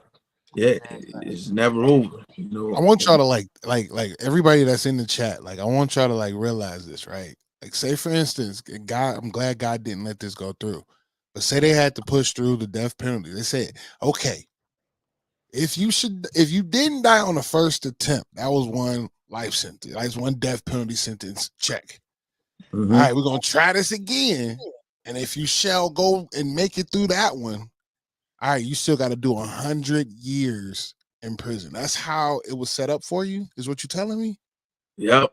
DA on my case, they just boxed me in with a bunch of bogus charges, right? That's wild. And yeah, this bunch of bogus charges, right? And they knew it was old unsolved cases they was opening up just to give it to me and piling up, and then getting people to lie, right? They later came back and changed their stories later on down the line. You know, those same ones that some of them, not all of them, but that lied. You know, these dirty cops was behind them and dropping charges. You want to go home? Say Randolph did that. That's all we need you to do, right? But yeah, they so in addition to the 2 death sentences, they gave me 58 years to 116 years. So yeah, I had a 116-year sentence on top of that. Did they John Dale want to know, did they ever give you a date? And I think she's talking about the death sentence date. Oh yeah, look. So one time they actually signed my and scheduled my execution for 60 days out. And what's so crazy is that I lost my one of my rounds of appeals. And so the governor, you know, that's what they did. They scheduled it for 60 days out. And the sad and crazy thing about that is my mom was just flipping through the channels, and she seen that they was about to kill her son in 60 days, and she had a heart attack, you know, and it's so crazy. I eventually went to federal court and got a stay, you know, that's another round of appeal, so they couldn't go through with the execution, but they did schedule it. Yep. That's crazy. And that just was stressful. Crazy situation, but stressful. So they never notified the family. She had to find out by flipping through the channels in the news broadcast. Yep. Caught her totally off guard, completely off guard. And you know, mother seeing that on the news, anybody would have that stress that you about to lose your son. She didn't know a lot about the law, like a lot of her families. A lot of them do, they're learning it. But you know, she wasn't familiar. Like a lot of families, all she seen was that, you know, she didn't know I was going to get to stay. All she seen was they was just about to kill her son. You know, and you see how it works. You see how it works. Yeah, that's what I'm saying. It just affects all of our families, like these situations. You know, and it really does have a, you know, devastating. It takes a toll on the family. They're doing this time with you along, especially in my situation. They was playing a lot of games with denying the family the right to see me or my kids. And, you know, that was part of the torture thing, not letting you see family, because family's so important. And I want to encourage everybody that's listening, if you do got loved ones, family, and friends that's in jail, to reach out to them and help them, because it makes all the difference, you know, when you're in there, you know. Yeah. I wanna, you know, sometimes, you know, we laugh, we kiki over here on PGT time, but sometimes there comes a time when God directs me to say something, and I thought about this all day today, and so I'm just gonna let him speak. But one of the reasons, one of the main reasons why I told you yes, that I would want you guys to come on the show. Everybody that watches my show knows it's not for clicks and views. It's not to see if I could go viral or nothing like that. You know, we are truly here to help these families. We are truly here to bring awareness to the community, to help our youth and the adults out there too, because some of them need help too. But when I heard this story from Marie and then I talked to Sam, the first thing that came to my mind was, I gotta get them on here. I got to let them come on here, because you have youth, young people as young as 12, 13, 14 years old, and they're out here selling weed. They out here selling crack cocaine, meth. They're out here robbing, stealing. They out here taking folks' cars and stuff, and then they may go to jail. But you never know if they gonna let you out or not. It could be Sam was in there for something he didn't even do. Something he didn't even do. And here you did something, and you get locked up.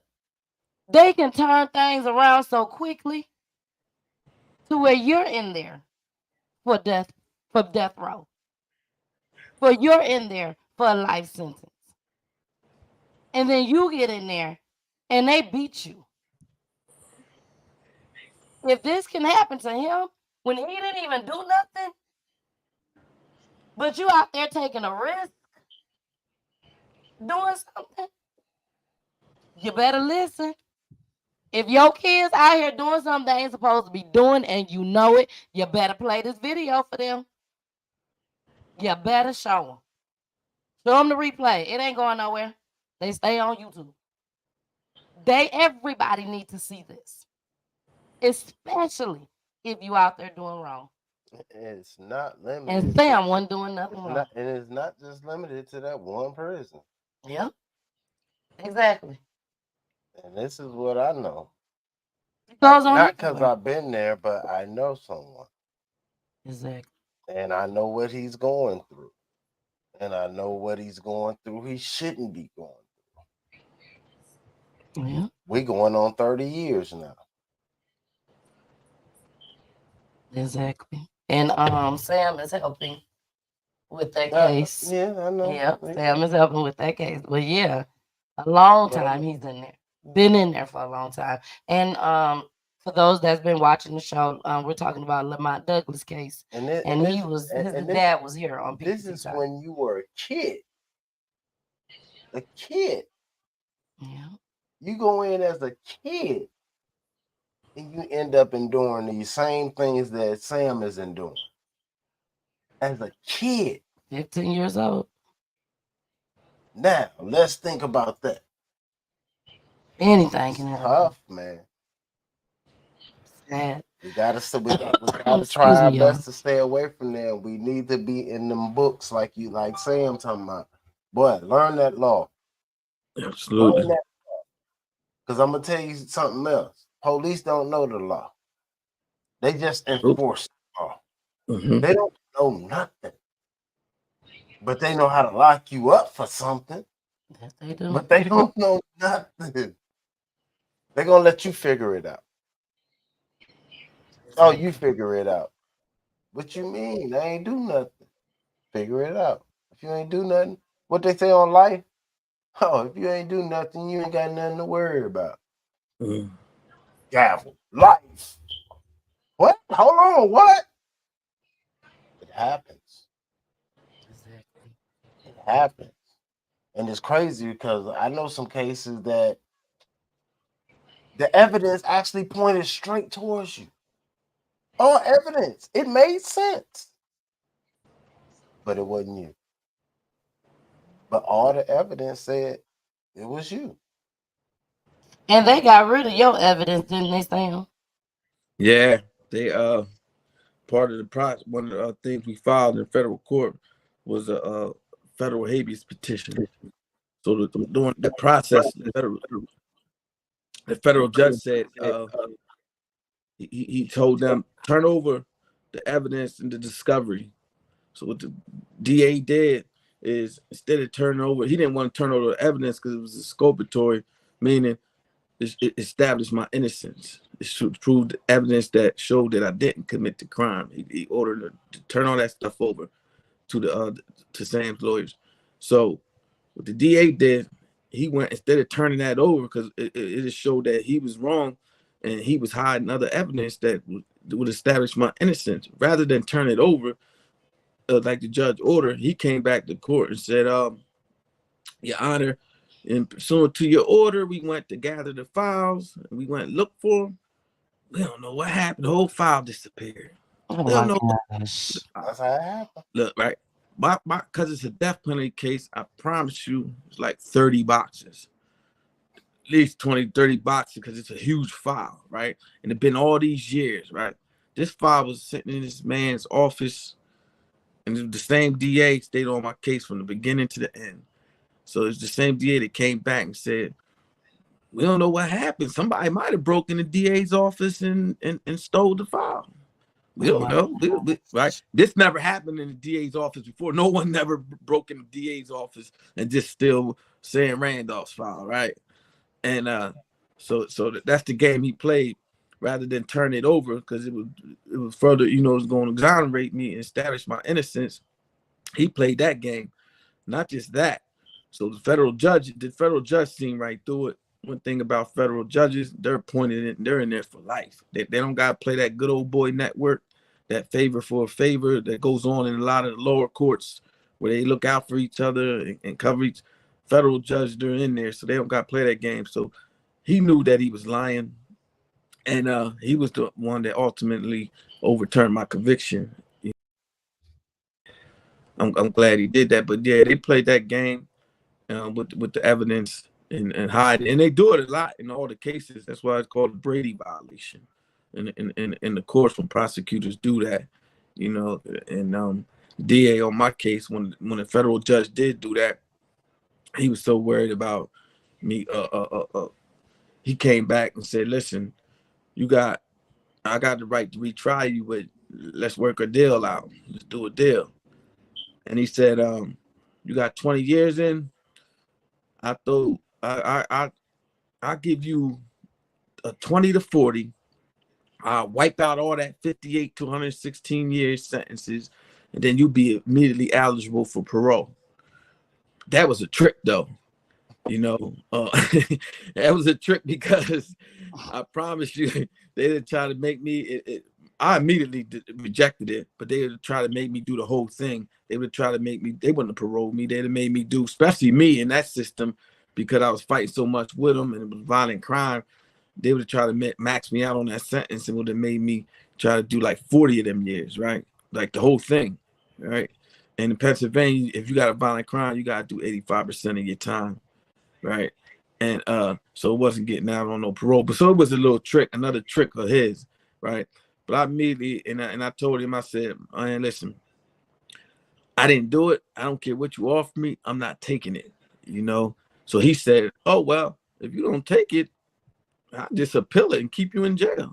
You ain't going home, right? I'll retry you. So he played that game. So then, he appealed it. He quickly lost the third circuit. He appealed it to the Third Circuit, which is, they oversee the lower federal courts. And that's where he went to. But he was just stalling for time. And he was just being malicious, evil, because he knew that I was innocent and I ain't do it, right? but he ain't want to admit it, and that he ain't want to admit all that he done to me, right? So then he came back to me and said, listen, I tell you what, I give you a 10 to 20. I give you a sweetheart deal. You got all these years, this time, you know I can retry you again and send you back to death row again. But I'm gonna give you I give you a 10 to 20. You got 20 in, you'll max it out. You go right home.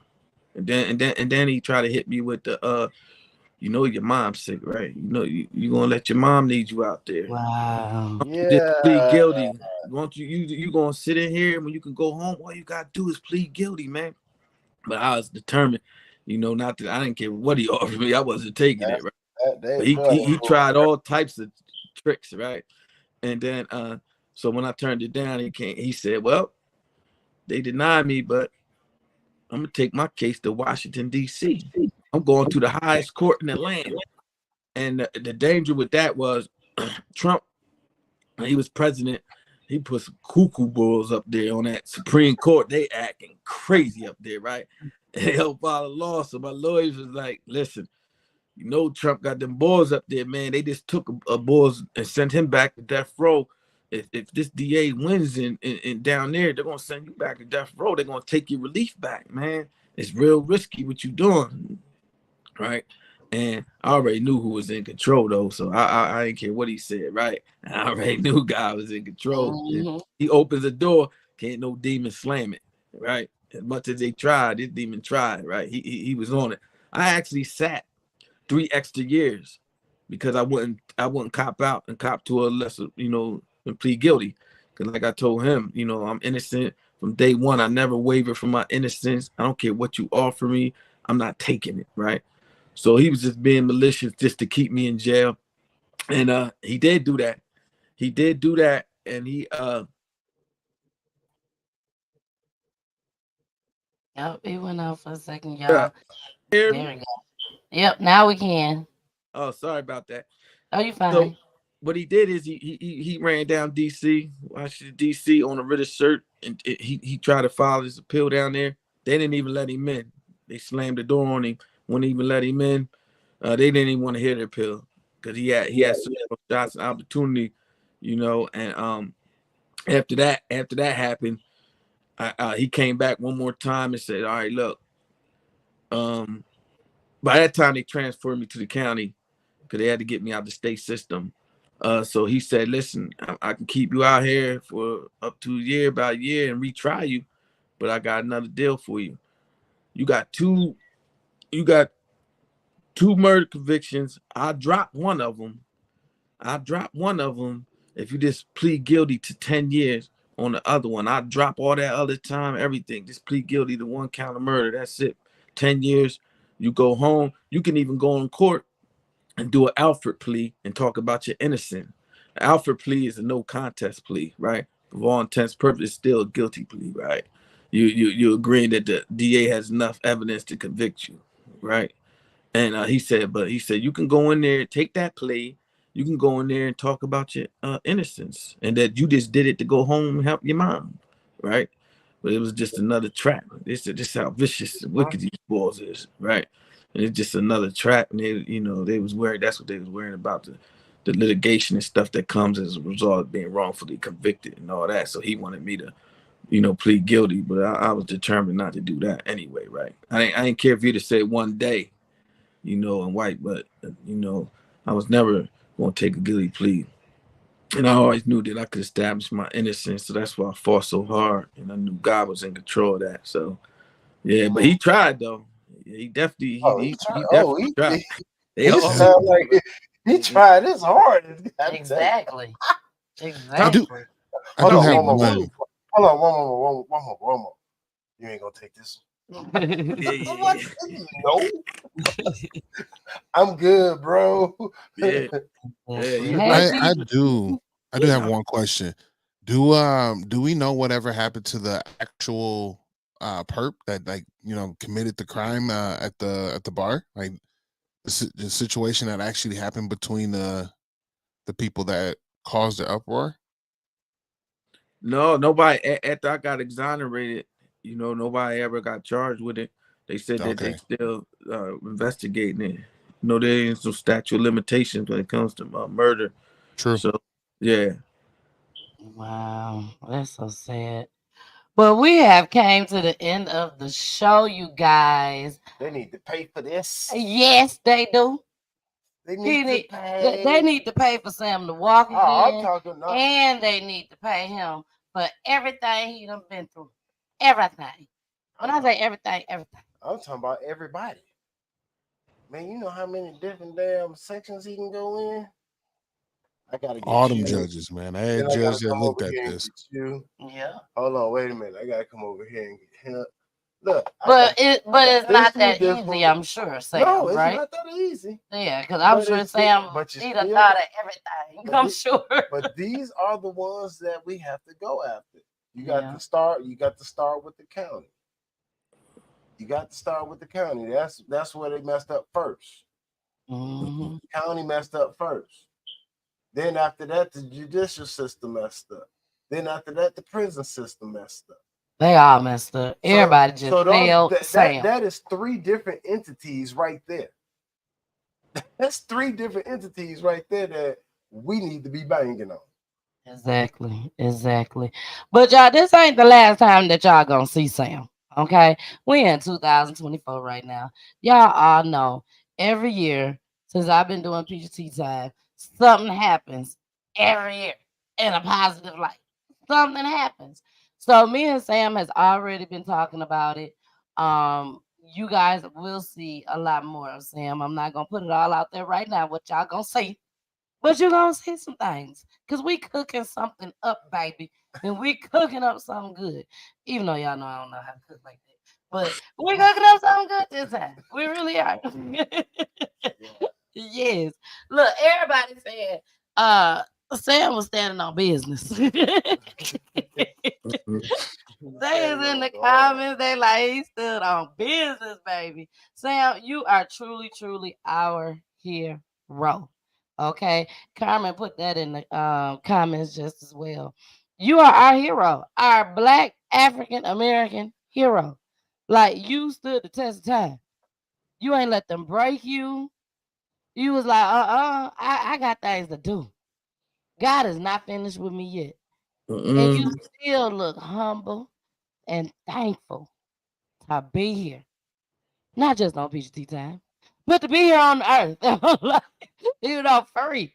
You are just very, very happy. Yeah. And most of us would fold. We would have folded by now. I'm gonna tell you right now. This would be a memorial for me. Judge would have said, "Life." He said that death penalty twice, right? Yeah. I wouldn't have read You another. I am like I tell jokes like that, but I mean I am very honored to hear, like, after hearing that, like, bro, you are a superhero. Like your mentality, your spirit, and just you as a man is something that I can, like, all right, I see you, Martin Luther King. This is Martin Luther King to me right now, because that's, you hear me, like that, like, to hear this story is like breathtaking. Like, dude, I'm not gonna hold you. That's a lot of pressure for someone to be like, all right, I'm gonna give you 2 counts of death in 100 years, and then every single day that you're in solitary confinement, there are people telling you that you should just go ahead and check out. That's wild, bro. That's wild. Martin Luther King would have folded. Martin Luther King would have folded. That's He would be wild. like, I'm gone. Y'all ain't got to worry. I will not fight for the black folks no more. Whatever y'all want me to do, I am out of here. I'm not gonna deal with this no more. But you was like, I ain't did nothing. Yeah, That's was wild. strong, man. That's strong, man. That's beautiful. I'm the type to lash out. So if that was me, they would have killed you. I'm getting my ass whooped daily. They would have just killed you. They would have took you on. Bro, I'm lashing out. First one I see. Ooh, I can't wait to catch you when you come in this door. Yeah, it's gonna happen to me. I ain't going, bro. I can't do it. If I go in there and we talking about something I did not do. And Sam has probably heard it all. Sam probably done heard it all. That's just like people saying they wouldn't be no slaves. I couldn't be no slave. You don't know what you gonna be or what you gonna do when you put in that situation. You just don't know. You don't know. I know if you. I know. If you put me in that situation at his time or my time right now. Martin Luther King times. I can't go back that far. But these times, listen, I would have lashed out. Yeah. I'm being me. I know who I am. If I had been in that position, listen, I'm not even trying to defend. I'm gonna keep saying it. But guess what I'm gonna do? Lash out. They're gonna say what they said about him, about me. Oh, he's a dangerous person. You can't open up the door. You can't go in there and feed him. You can't open the door. Why? Because he gonna come at me. Yes, I am. That's me. that's who you gonna run into if Hey, I'm in that Wendell. position. And I got a cousin. And I know he went in like that. I got another cousin. I know he went in like that. It's almost hard to articulate the way you want to articulate to somebody. And when I do it, you want to act dumb and act like you don't understand what I just said. Now, how do you want me to respond? I'm lashing out. Exactly. And a lot of us do. And a lot of us do. Even in his position. We got a lot of people that's going to lash out because they don't know to go to this first. Let me go ahead and hit them with this book real quick. Let me go ahead and learn their own game. That's what you got to do. You got to learn the game that they playing so that you can play with them. Because when you're not knowing how to play the game, they say, oh, you got to go back 3 steps. And you saying to yourself, wow. You playing the game with them. They ain't going back 3 steps. Well, I did the same thing he did. And you telling me go back 3 steps. You got to learn the game that they playing. When you learn the game that they playing, you know how to stay away from them. Yep. And that's probably what Sam did. He done learned the game. Oh, yeah. And he said, I'm finna get out. I done peeped his lingo, man. He done hit y'all with some words that y'all don't know. A lot of them. A lot of them. But hey, it's okay because Sam gonna teach me everything. We already talking about it. We gonna learn some things. He hit you with the L5 and you was like, left. I didn't say left. I didn't say left. But y'all, I appreciate y'all so much because we could go on and on and on. Ree, now before we end this show, Yes. please, let everyone know. And Sam, you gonna end the show. I always have my guests in the show. But she gonna tell you what to say. But I'm gonna tell you what to say. Exactly. See, catch y'all so good. I know we be watching PEACHY. But Ree, what I want you to tell everybody is for the families that's out there that have someone incarcerated, whether it's death penalty, whether it's life in prison, whether it's 10, 15, whether it's 30 days. As a family member that fought so hard for their brother, what would you say to those family members out there right now? Just trust God. If you don't know God, get to know God. Trust God. Stand on your faith. Prayer works. God gave my mom 1 son. It's 3 girls. He's the only brother. God had him. Like, you got to trust God. Like, in a situation like that, that was the only way he came out. Was by the grace of God. Like, that's my baby brother. Like, I can't even really talk about it. Like, I would get so upset at times when I would get a call or I wouldn't get a call. And I would just know in my spirit they're doing something to him. Like, I got to find out what's going on. You know, it was hard. It was hard. But at the end of the day, the joy is when he came home 2 years ago, April the 6th, 2022, it was my 31st wedding anniversary. So I get to celebrate my anniversary every year with my baby bro. That is awesome. That is Yes, awesome. and we didn't know, and we were actually in Pennsylvania vacationing. We were stopping through to go to Virginia, and when we get that close, we always go to Pennsylvania. My husband's family and his mother's there too. And then we found out, we started getting calls, and we was actually there. So like that was my best anniversary ever. Like, Oh, I know it was. I know it was. Again, I have a brother. My brother, he's been to prison, but he wasn't in there, such a long time. But he's also been in and out of jail just as well. And so I know your feeling, when they get out. It's just you just want to be all up under them. You want to have parties for them and everything, girl. So I completely understand. And I just thank you for being a good sister. Being there for him. You could have gave up and said, I don't know what's gonna happen. I'm gonna live my own life. But you didn't. And you stayed there and you're still there on top of, going through the 21 years with him. So I applaud you, sister, and the rest of your family, your mom, the other two siblings just as well. I applaud you all, because I know it wasn't easy. I know it wasn't easy. But you guys all stay 10 toes down. So that's what's up. Now, Jason, is there anything you want to say before we leave off here tonight? Just small stuff, man. Like, if you didn't believe in God and the strength that he has and the capabilities that he has, this is a perfect example. Yes, Because man isn't built for this kind of journey. You know what I mean? Like a man's mind. You know what I'm saying? When we look at it like that, a man's mind isn't built for that kind of torment and journey. But a God-fearing spirit is. And the fact that this young man was able to surrender himself before going into God was the ultimate showcase. You know what I mean? And that's what kept him here this whole time. And then also gave him the ability to say, you know what?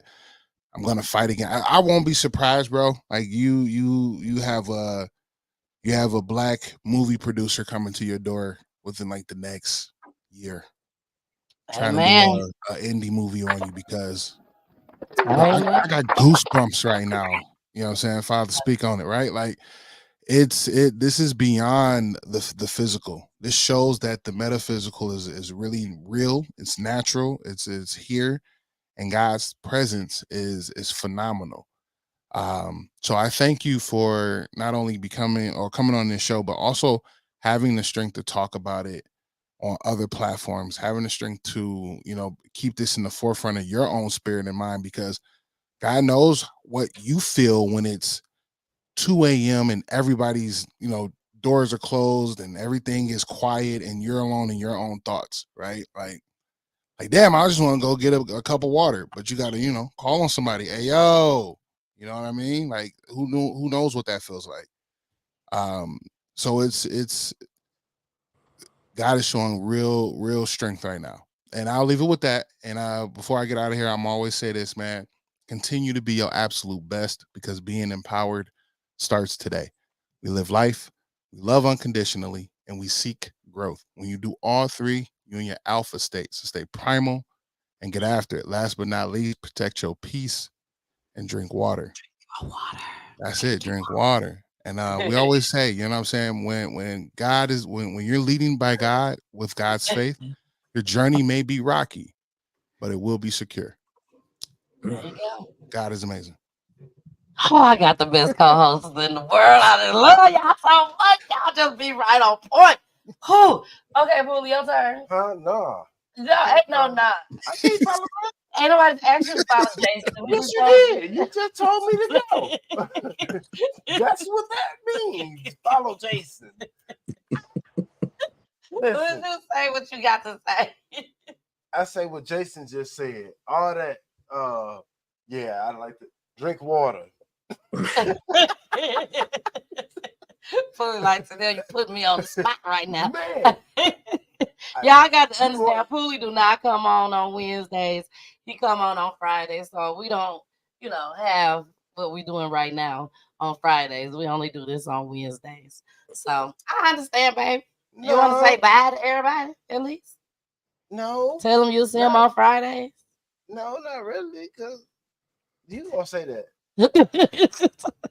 Look, Carmen like, there they go acting silly again. There they go. But okay, you guys, I definitely want to say again, thank you to Ree. First and foremost, thank you to God. Thank you to God for allowing me and my brother to do that that news broadcast. Because if we wouldn't have did the news broadcast, then we would not have been able to Ree would not have been able to reach out to me. So first and foremost, thank you God for that. Ree, thank you for trusting me and reaching out to me. It definitely means the world to me just as well. So thank you. And to Sam, my heart is always with you. I know this is not going to be the last time we talk. Like I said, we got things that we will be coming with and doing in the future. So I'm very happy for that. But Sam always know, it's not clicks and views over here. It's not to go viral or nothing like that. It's truly to bring the awareness and also for me to learn. I learn every time a family comes on. I learn something new each and every time a family comes on. So I thank you for that. I really do. Again, I've never heard of such thing, never known for this type of stuff to happen to the extent. And it just shows me that God, once again, is real. Like Jason said, if you didn't believe that God was real before tonight, you definitely know he's real right now. Okay? Now it's time to go, but of course, I can follow you. Oh no, you didn't. Go on and follow me. Go ahead. He always got something to say. No, go ahead, man. See how short that show be on Friday. Go on and say what you got to say. No, go ahead. Oh, whatever. Go ahead. It be making me mad, y'all. But anyways, Sam, we are gonna let you end the show. Again, you all GoFundMe. Let's help Sam walk again, y'all. He needs to get to $100,000. Let's see what we can do. Let's see if we can put a dent in that and do something. Make it shake, baby. Apply pressure and make it shake. Okay. Now, Sam, I'm gonna pull everybody down. The only person that's gonna be on the screen is you. Okay. And all I want you to do. All I want you to say. Because I do tell people what to say. But no, I want you to talk to the young men, the youth that's out there stealing, robbing, doing petty crimes that can cause them in jail or in prison. And they could possibly, which we don't want nobody to go through what you went through ever in life. Just the youth?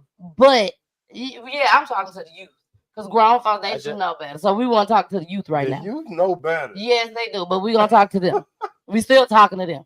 So, Sam, I want you to talk to them. And we're going to go ahead and end the show.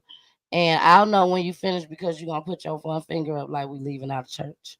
All right. Ree, you want to tell everybody bye? Hold on. She's trying to get Ree. Yeah. Bye, everyone. Thank you. God bless. Good night. Love y'all and your family now. Yeah, we family now, girl. But don't hang up. I just want y'all to stay on for about 3 seconds, 3 to 5 seconds after the broadcast, at the end of the broadcast. But here we go. All right, Sam, it's your time to shine, even though you've been shining all day, baby, because we love you over here. Okay, but please talk to them youth out there because they need to hear from you right now. Here we go. Don't forget your church finger.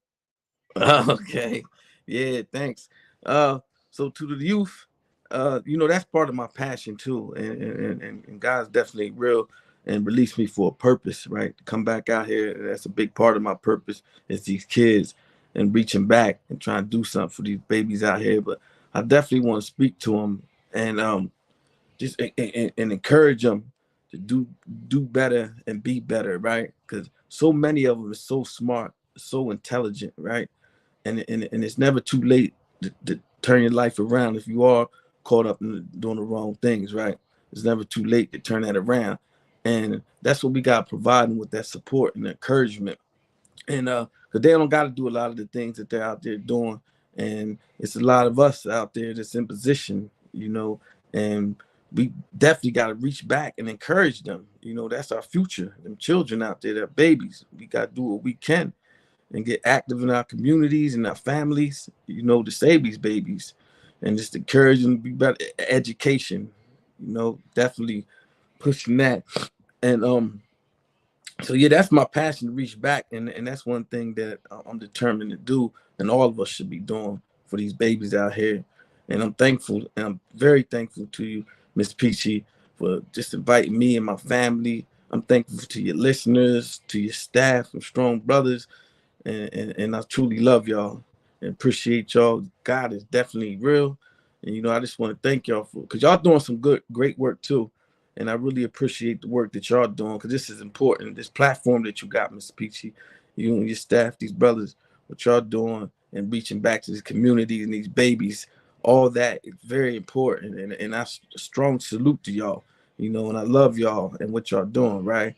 And so yeah, thanks for having me, and I'm so thankful and grateful. Like everybody said, God is definitely real, and I want to thank my Lord and Savior Jesus Christ. Without Him, that's so real. A lot of people don't want to hear that, but it's real, and God is real, right? So yeah, absolutely.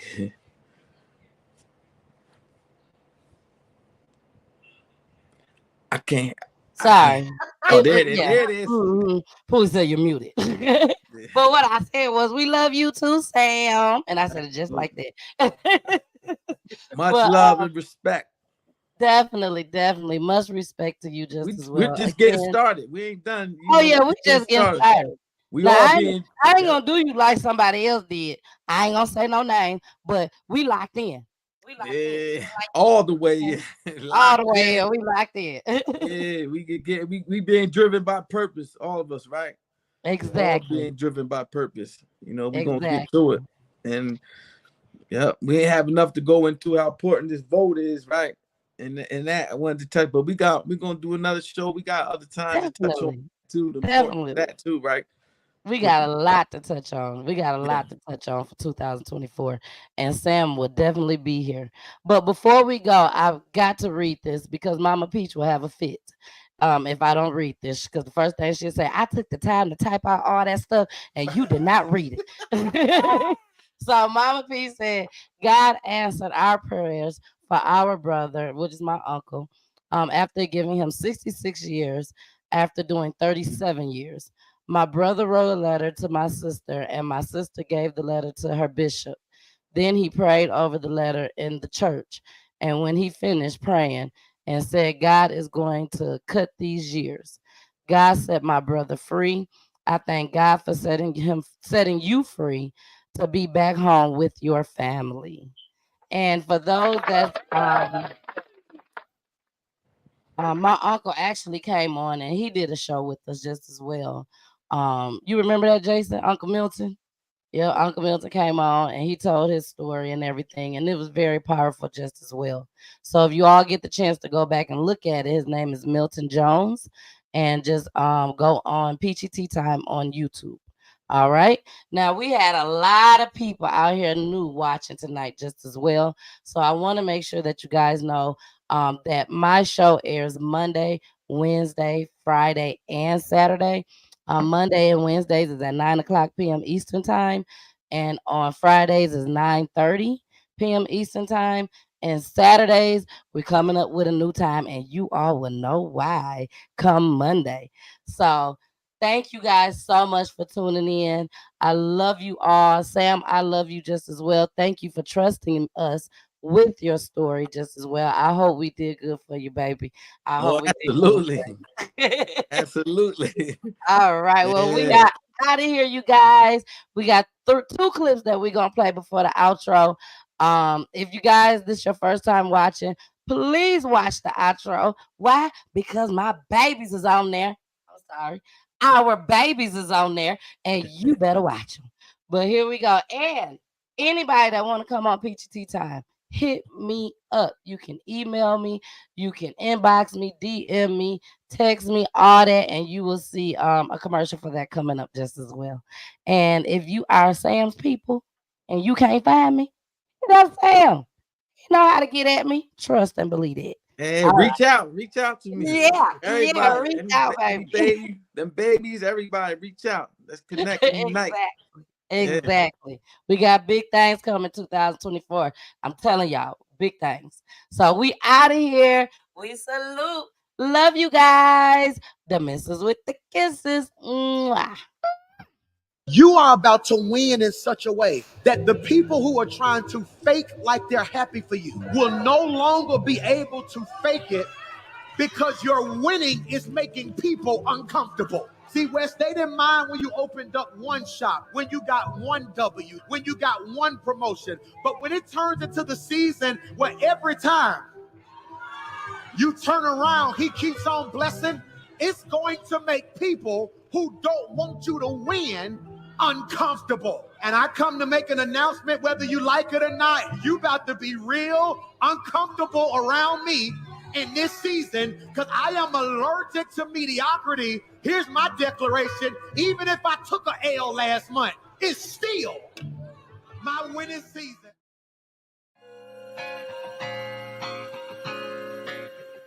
Peachy Tea Time is for the culture. If you or someone you know that has dealt with the death of a loved one due to gun violence, domestic violence, the prison system, or even by the police, Peachy Tea Time also provides a platform for missing person cases as well as wrongfully imprisoned inmates. Please like and share this video to get the word out, so the families can get their loved ones' stories out. Email Peachy Tea Time at peachyteatime@gmail.com. You can also DM, inbox, or text to 470-620-9916. Thanks for watching.